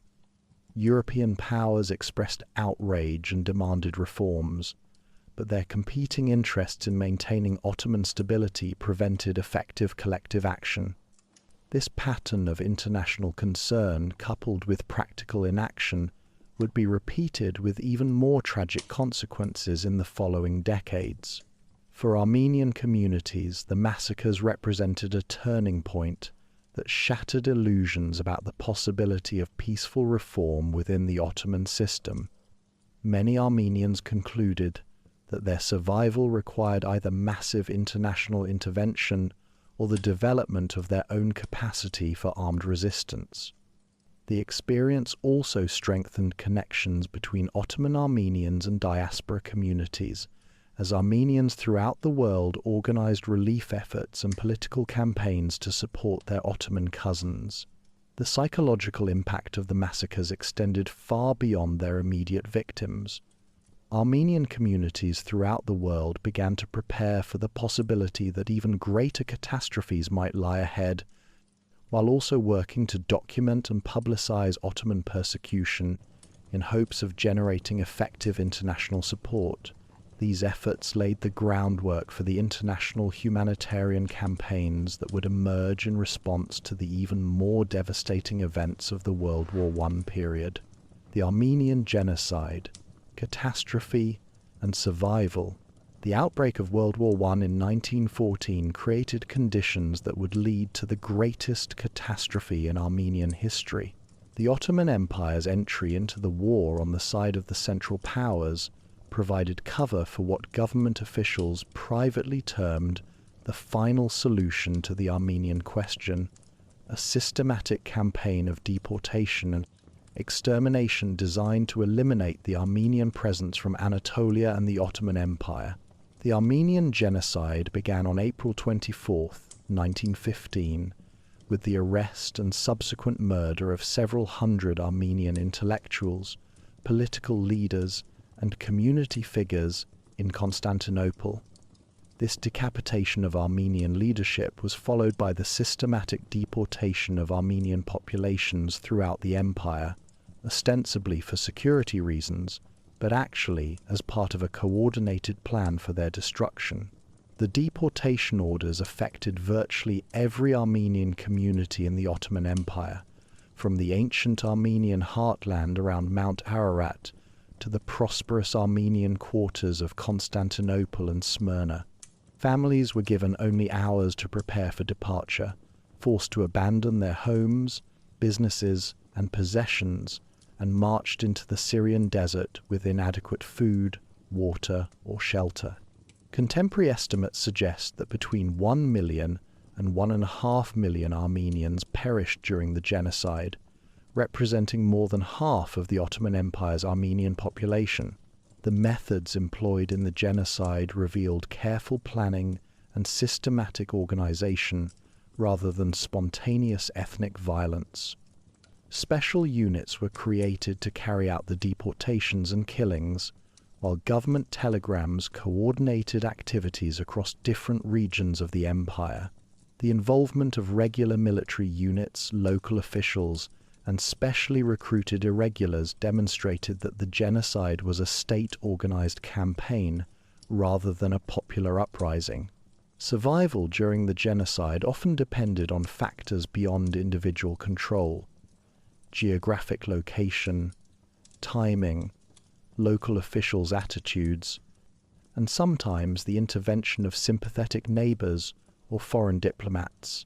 Some Armenians survived by converting to Islam, others by hiding their identity or finding refuge with friendly families. Children were sometimes saved through adoption by Muslim families or rescue by foreign missionaries and diplomats. The international response to the Armenian genocide was hampered by wartime conditions and competing diplomatic priorities. While American missionaries and diplomats documented and protested the killings, the major Allied powers were reluctant to take strong action that might disrupt their military cooperation with Russia or complicate post-war territorial arrangements. The failure of effective international intervention during the genocide would influence Armenian political thinking for generations to come. The First Armenian Republic, brief independence. From the ashes of the Ottoman collapse emerged, briefly, the first independent Armenian state in centuries. The Democratic Republic of Armenia, proclaimed on May 28, 1918, represented the fulfillment of Armenian dreams of independence, but also faced overwhelming challenges that would ultimately prove insurmountable. The new republic was established in the aftermath of the Russian Revolution and the collapse of Russian authority in the Caucasus. Armenian political leaders, primarily from the Dashnak party, found themselves responsible for governing a small territory around Yerevan that had been devastated by war and was overwhelmed by refugees from the genocide. The population of the new state included approximately 700,000 people, many of whom were destitute survivors of deportation and massacre. The challenges facing the First Republic were staggering in their scope and complexity. The new state had no established administrative structure, no reliable sources of revenue, and no secure borders. It was surrounded by hostile neighbors, faced ongoing military threats from Turkish forces, and was inundated with refugees who required immediate humanitarian assistance. The leadership had to simultaneously build governmental institutions, defend territorial integrity, and address a humanitarian crisis of unprecedented proportions. Despite these overwhelming obstacles, the First Republic achieved remarkable things during its brief existence. A democratic constitution was adopted, educational institutions were established, and efforts were made to create the infrastructure of a modern state. The government successfully negotiated international recognition from several major powers and worked to establish diplomatic relationships that might provide security and economic assistance. The Republic's military forces, composed largely of volunteer soldiers and refugees, managed to defend Armenian territories against Turkish attacks and even achieved some notable victories. The Battle of Sadarapat in May 1918 became a symbol of Armenian resistance and determination as Armenian forces successfully repelled a Turkish advance that threatened the very existence of the new state. However, the fundamental problems facing the First Republic proved to be beyond the capacity of its leaders to resolve. The combination of military pressure from Turkey, economic collapse, disease, and starvation gradually overwhelmed the new state's resources. By 1920, it became clear that the Republic could not survive without substantial international assistance that was not forthcoming. Soviet rule, transformation, and preservation. The Bolshevik takeover of the First Armenian Republic in 1920 initially appeared to represent another foreign conquest that would threaten Armenian cultural survival. However, Soviet rule would prove to be more complex and contradictory than many Armenians had expected, bringing both significant benefits and serious costs for Armenian national development. The establishment of the Armenian Soviet Socialist Republic in 1922 provided Armenians with something they had not possessed for centuries: an officially recognized territorial homeland with guaranteed cultural and linguistic rights. While this homeland was small compared to historic Armenia and was firmly subordinated to Moscow's authority, it nevertheless represented a significant achievement for a people who had faced the threat of complete elimination just a few years earlier. Soviet nationalities policy, despite its authoritarian framework, actually promoted many aspects of Armenian cultural development. The Armenian language was given official status. Armenian literature and arts were supported through state patronage, and educational opportunities were expanded dramatically. The Soviet system's emphasis on literacy and technical education created opportunities for Armenians to develop skills and expertise that would serve them well in later decades. The economic transformation of Soviet Armenia was particularly dramatic. The small, largely agricultural territory inherited from the First Republic was industrialized rapidly, developing significant capabilities in manufacturing, mining, and technology. Cities like Yerevan grew from small regional centers into major urban areas with universities, research institutions, and industrial complexes. This economic development provided employment opportunities and improved living standards for most of the population. However, Soviet rule also imposed significant costs on Armenian society. Political repression during the Stalin era resulted in the imprisonment or execution of many Armenian intellectuals and political leaders. The Armenian Church, while not completely suppressed, was severely restricted in its activities and influence.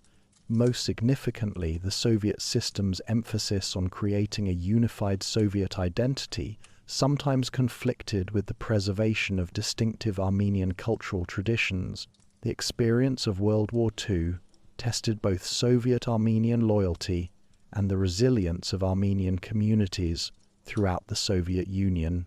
Hundreds of thousands of Soviet Armenians served in the Red Army, while Armenia itself became an important center for war production. The strong Armenian contribution to the Soviet war effort helped to strengthen Armenian standing within the Soviet system, while also reinforcing Armenian identification with their Soviet homeland. The post-Stalin period brought significant improvements in conditions for Soviet Armenians. Cultural restrictions were relaxed, connections with diaspora, Armenian communities were permitted, and Armenian cultural institutions were allowed to flourish within the constraints of the Soviet system. The 1960s and 70s are often remembered as a golden age of Soviet Armenian culture, when literature, music, and the arts achieved new heights of achievement, while maintaining distinctly Armenian characteristics. The independence movement and modern statehood. The final decades of Soviet rule witnessed the gradual emergence of movements that would ultimately lead to Armenian independence. The initial focus of these movements was on addressing specific grievances within the Soviet system: environmental concerns, historical justice, and cultural preservation, rather than challenging Soviet authority directly. However, these seemingly modest demands eventually evolved into a comprehensive program for national self-determination. The Karabakh movement, which began in 1988 as a campaign to transfer the predominantly Armenian region of Nagorno-Karabakh from Azerbaijan to Armenia, became the catalyst for broader Armenian political mobilization. The movement's demands touched on fundamental questions of national identity, historical justice, and democratic participation that could not be addressed within the existing Soviet framework. The response of Soviet authorities to Armenian demands revealed the increasing weakness and illegitimacy of the Soviet system. Rather than addressing Armenian concerns through negotiation and compromise, the government's use of force against peaceful demonstrators further radicalized Armenian public opinion and strengthened support for more fundamental political changes. The earthquake that struck northern Armenia in December 1988 created both tragedy and opportunity for the independence movement. The massive international relief effort that followed the earthquake provided Armenian political leaders with opportunities to develop international connections and demonstrate their capacity for independent action, while also highlighting the inadequacies of Soviet crisis management.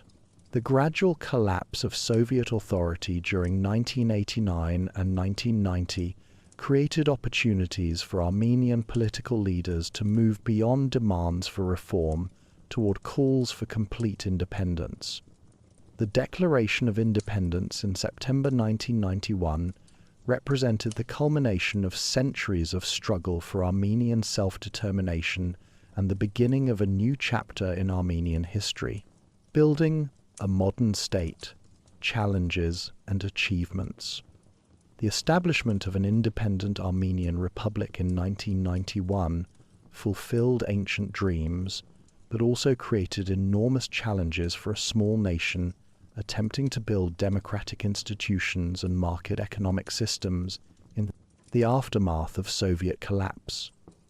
The new state inherited significant assets from the Soviet period: an educated population, industrial infrastructure, and established cultural institutions, but also faced the daunting tasks of creating new political and economic systems while managing ongoing conflict and regional instability.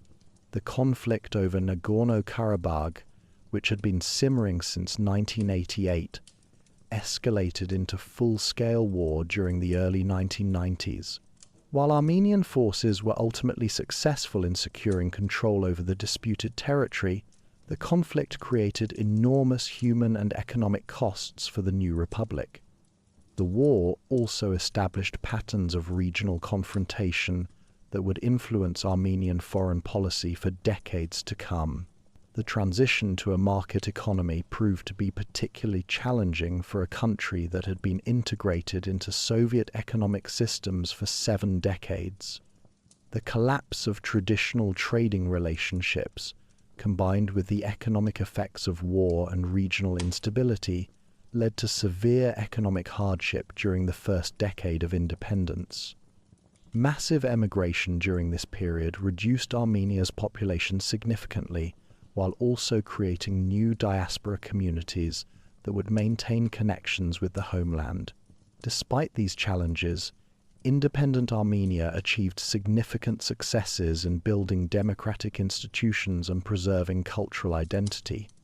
Regular elections, a free press, and civil society organizations became established features of Armenian political life, while the Armenian Church regained its traditional role as a guardian of national identity. Educational and cultural institutions continued to flourish, ensuring the transmission of Armenian heritage to new generations, while also preparing young Armenians for participation in global society. The development of modern Armenian identity has been shaped by the complex legacy of the 20th century, the memory of genocide, the experience of Soviet rule, and the challenges of building an independent state. Contemporary Armenia represents both the fulfillment of ancient aspirations and the beginning of a new phase in the long history of Armenian civilization, one in which the Armenian people must navigate the opportunities and challenges of globalization while preserving their distinctive cultural heritage. Chapter 6: Contemporary Armenia: Geography, Culture, and Future. As our journey through Armenian history draws toward its conclusion, we find ourselves in the present moment, where the ancient streams of Armenian civilization flow into the currents of the 21st century. The Armenia of today is both heir to 5 millennia of highland culture and participant in a globalized world that presents both unprecedented opportunities and complex challenges. This final chapter of our exploration will examine the geographic realities of modern Armenia, the vibrant cultural life that continues to flourish in the shadow of Mount Ararat, and the paths that may lead toward Armenia's future. The story of contemporary Armenia cannot be separated from its geographic setting, which continues to shape the nation's possibilities and constraints, just as it has throughout the long centuries of Armenian history. Nor can it be understood without appreciation for the remarkable cultural resilience that has enabled a small nation to maintain its distinctive identity while adapting to the demands of modernity. Most importantly, the story of today's Armenia illuminates the ways in which ancient traditions and contemporary innovations can work together to create new forms of national expression and international engagement. Geographic foundations of modern Armenia. The Republic of Armenia, as it exists today, occupies approximately 29,800 square kilometers of the Armenian highland, making it roughly the size of Belgium or slightly smaller than the state of Maryland. This territory represents only a small fraction of historical Armenia, yet it encompasses landscapes and regions that have been central to Armenian identity for millennia.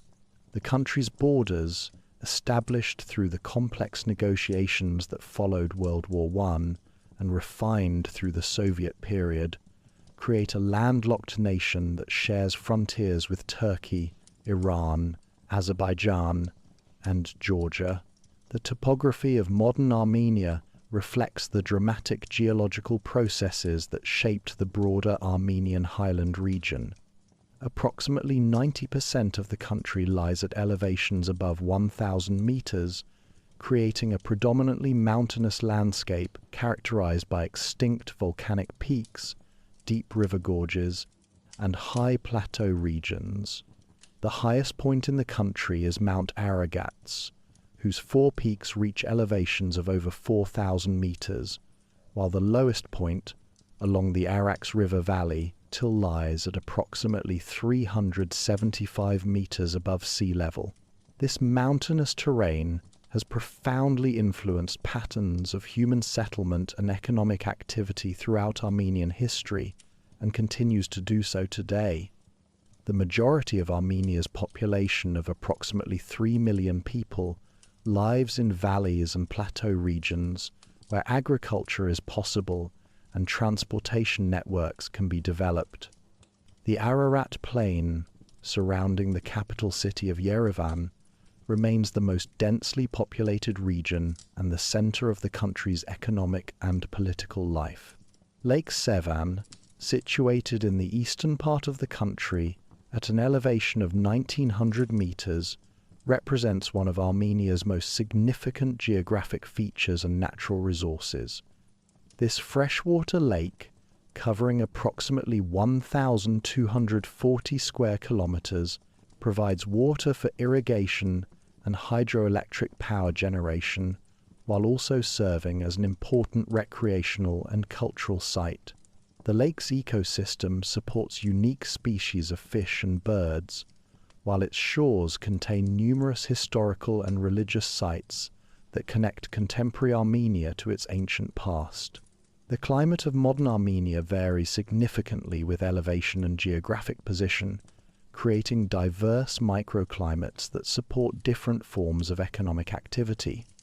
The Ararat Plain experiences a continental climate with hot, dry summers and cold winters, conditions that are favorable for agriculture, particularly the cultivation of grapes, fruits, and grain crops. Higher elevations experience cooler temperatures and greater precipitation, supporting pastoralism and forestry, while also providing opportunities for winter sports and mountain tourism. Armenia's position at the crossroads between Europe and Asia continues to influence its economic and cultural development, just as it has throughout history.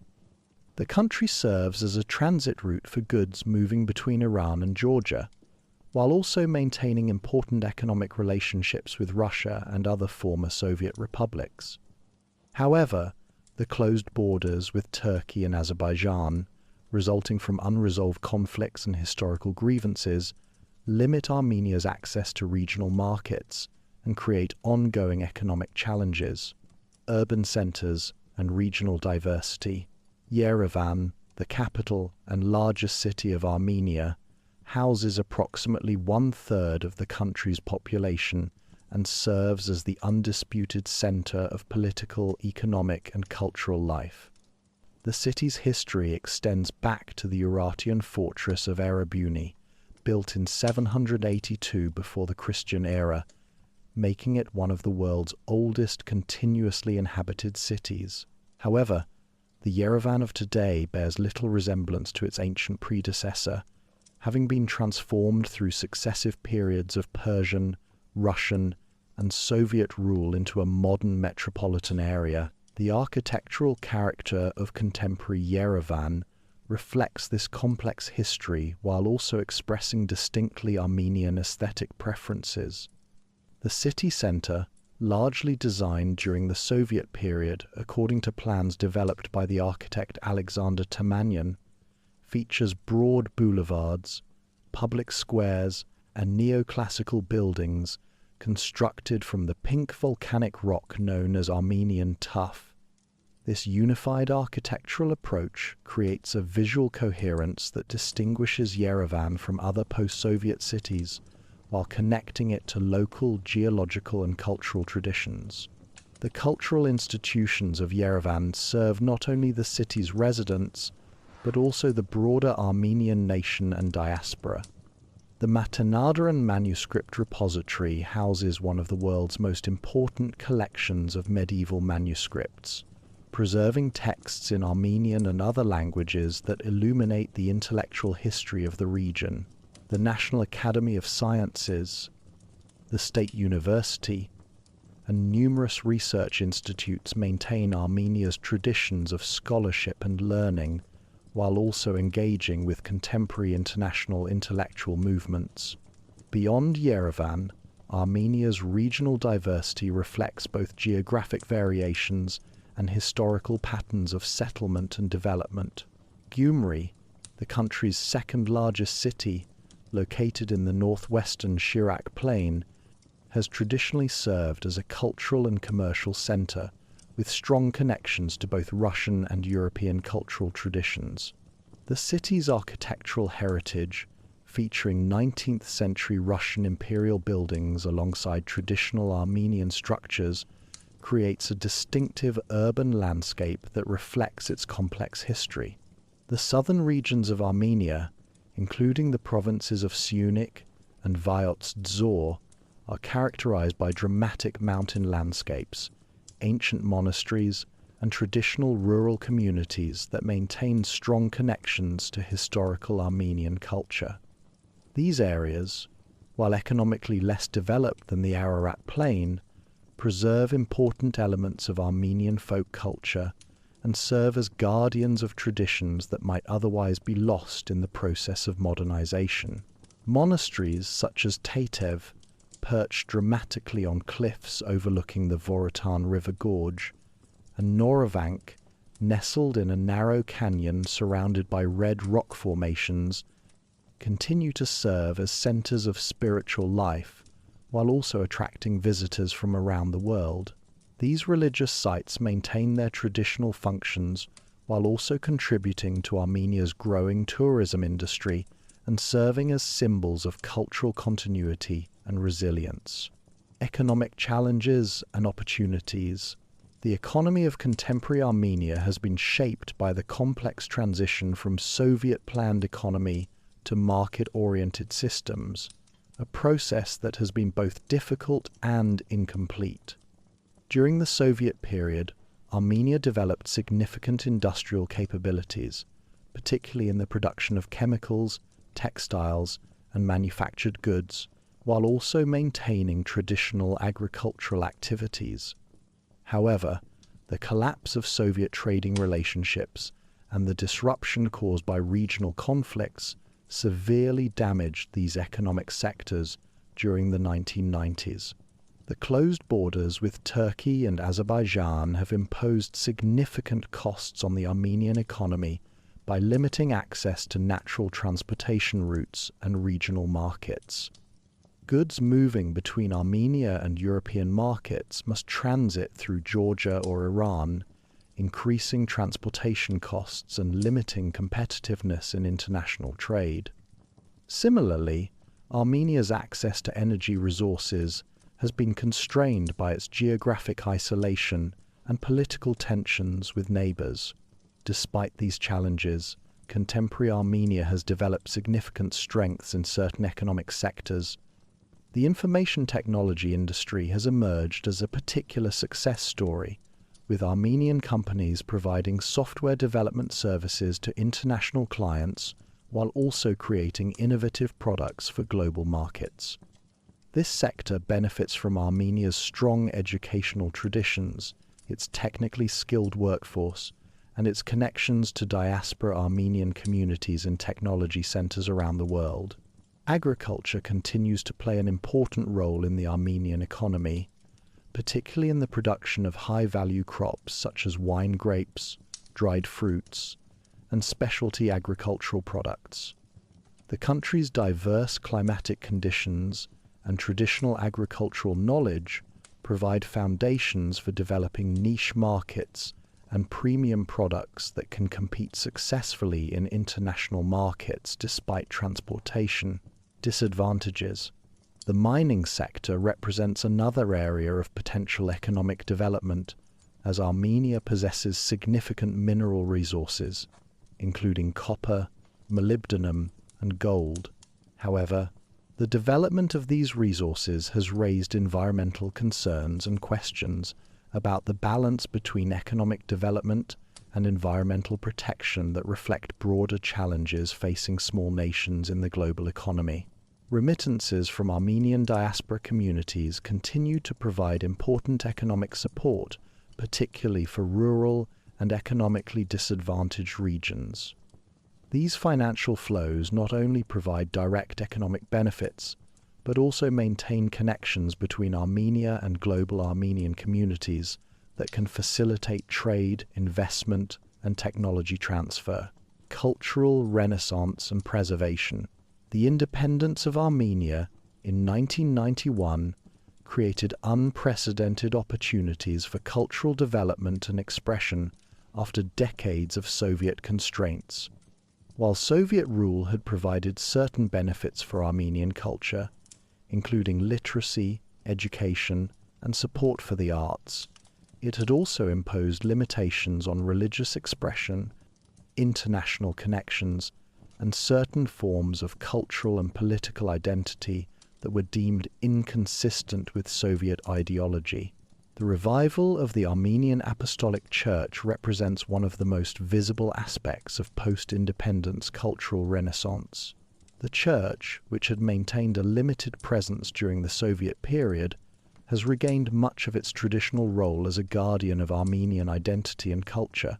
New churches have been constructed, religious education has been restored, and the Church has resumed its historical function of maintaining connections between Armenia and diaspora, Armenian communities around the world. Contemporary Armenian literature, music, and visual arts have flourished in the atmosphere of creative freedom that has characterized the independence period. Writers such as Zaven Boyajian and Krikor Beladian have explored themes of identity, memory, and cultural continuity, while also engaging with global literary movements and contemporary social issues. Musicians have similarly worked to preserve traditional Armenian musical forms, while also creating new syntheses that incorporate international influences.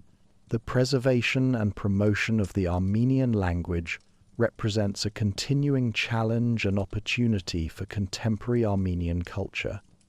While Armenian remains the dominant language of daily life within Armenia, global trends toward English and other international languages create pressures that require active cultural policies to maintain linguistic diversity and richness.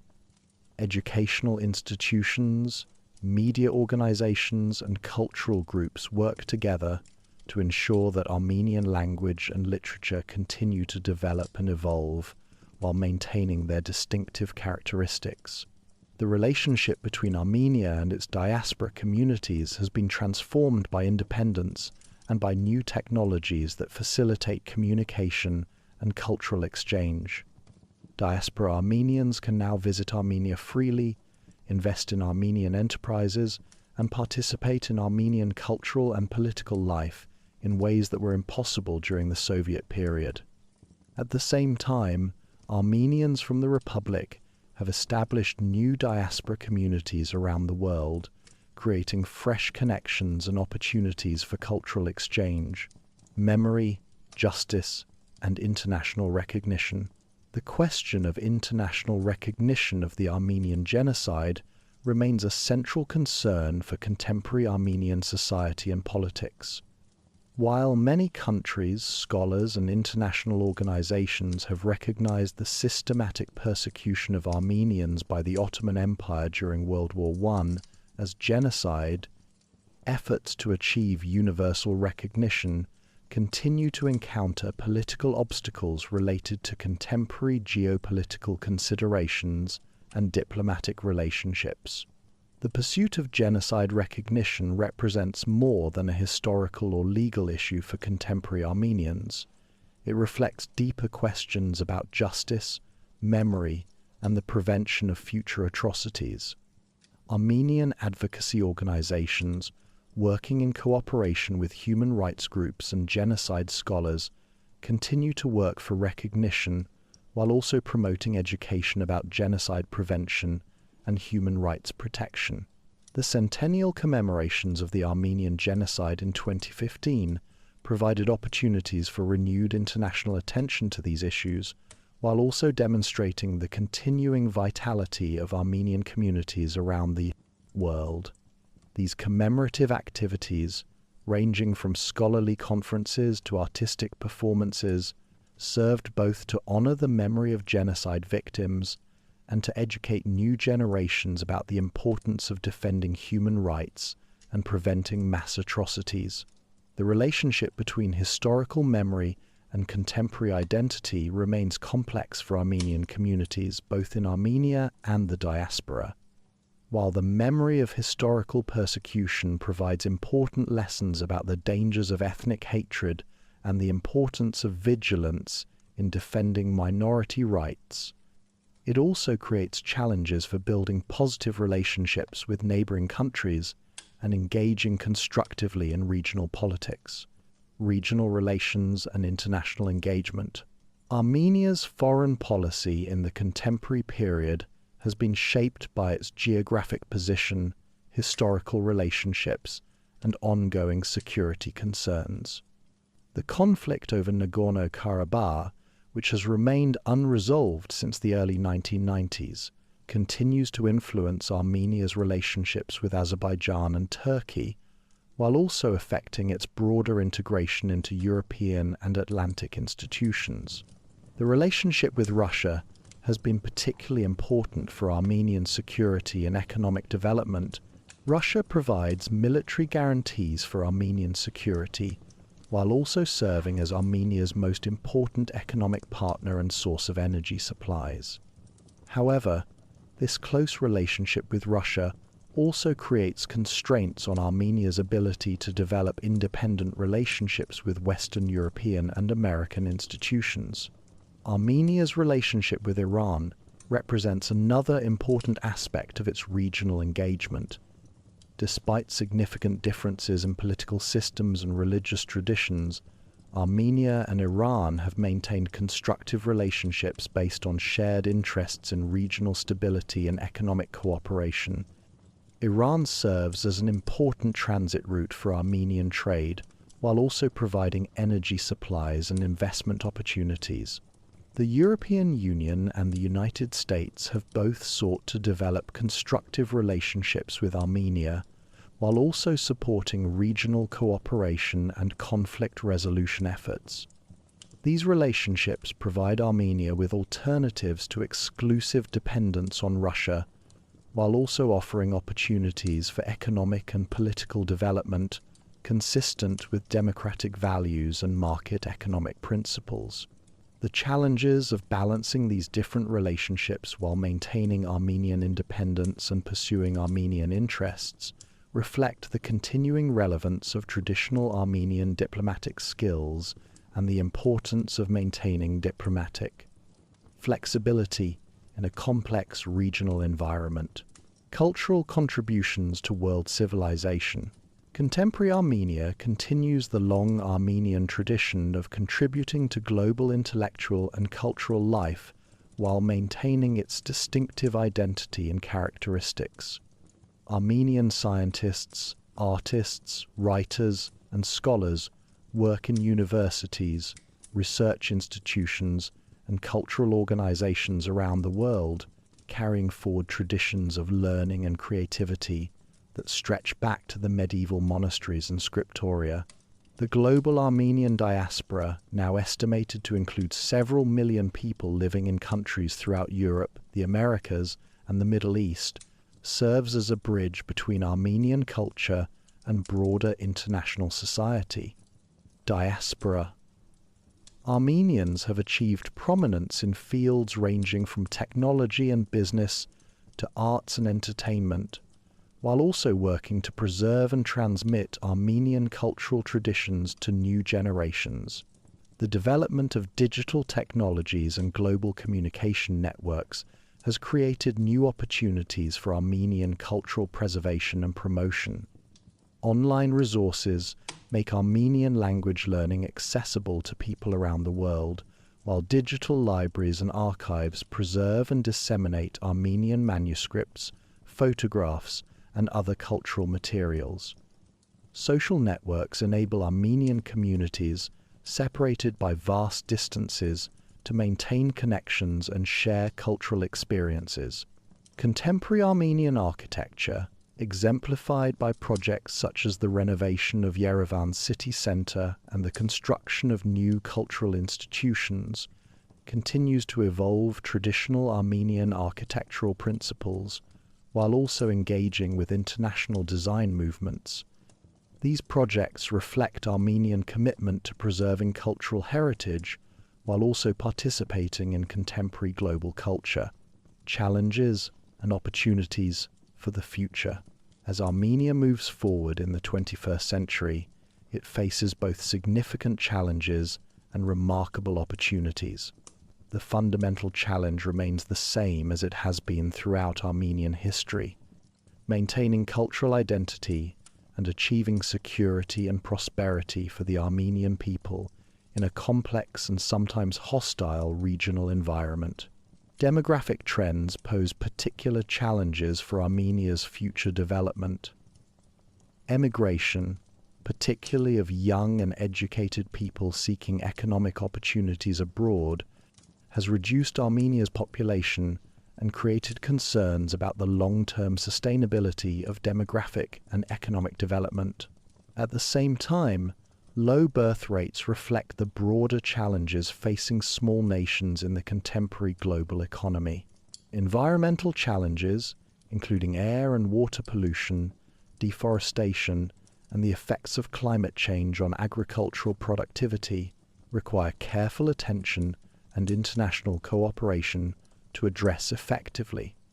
The development of sustainable economic practices and environmental protection policies will be crucial for ensuring that Armenia's natural heritage is preserved for future generations.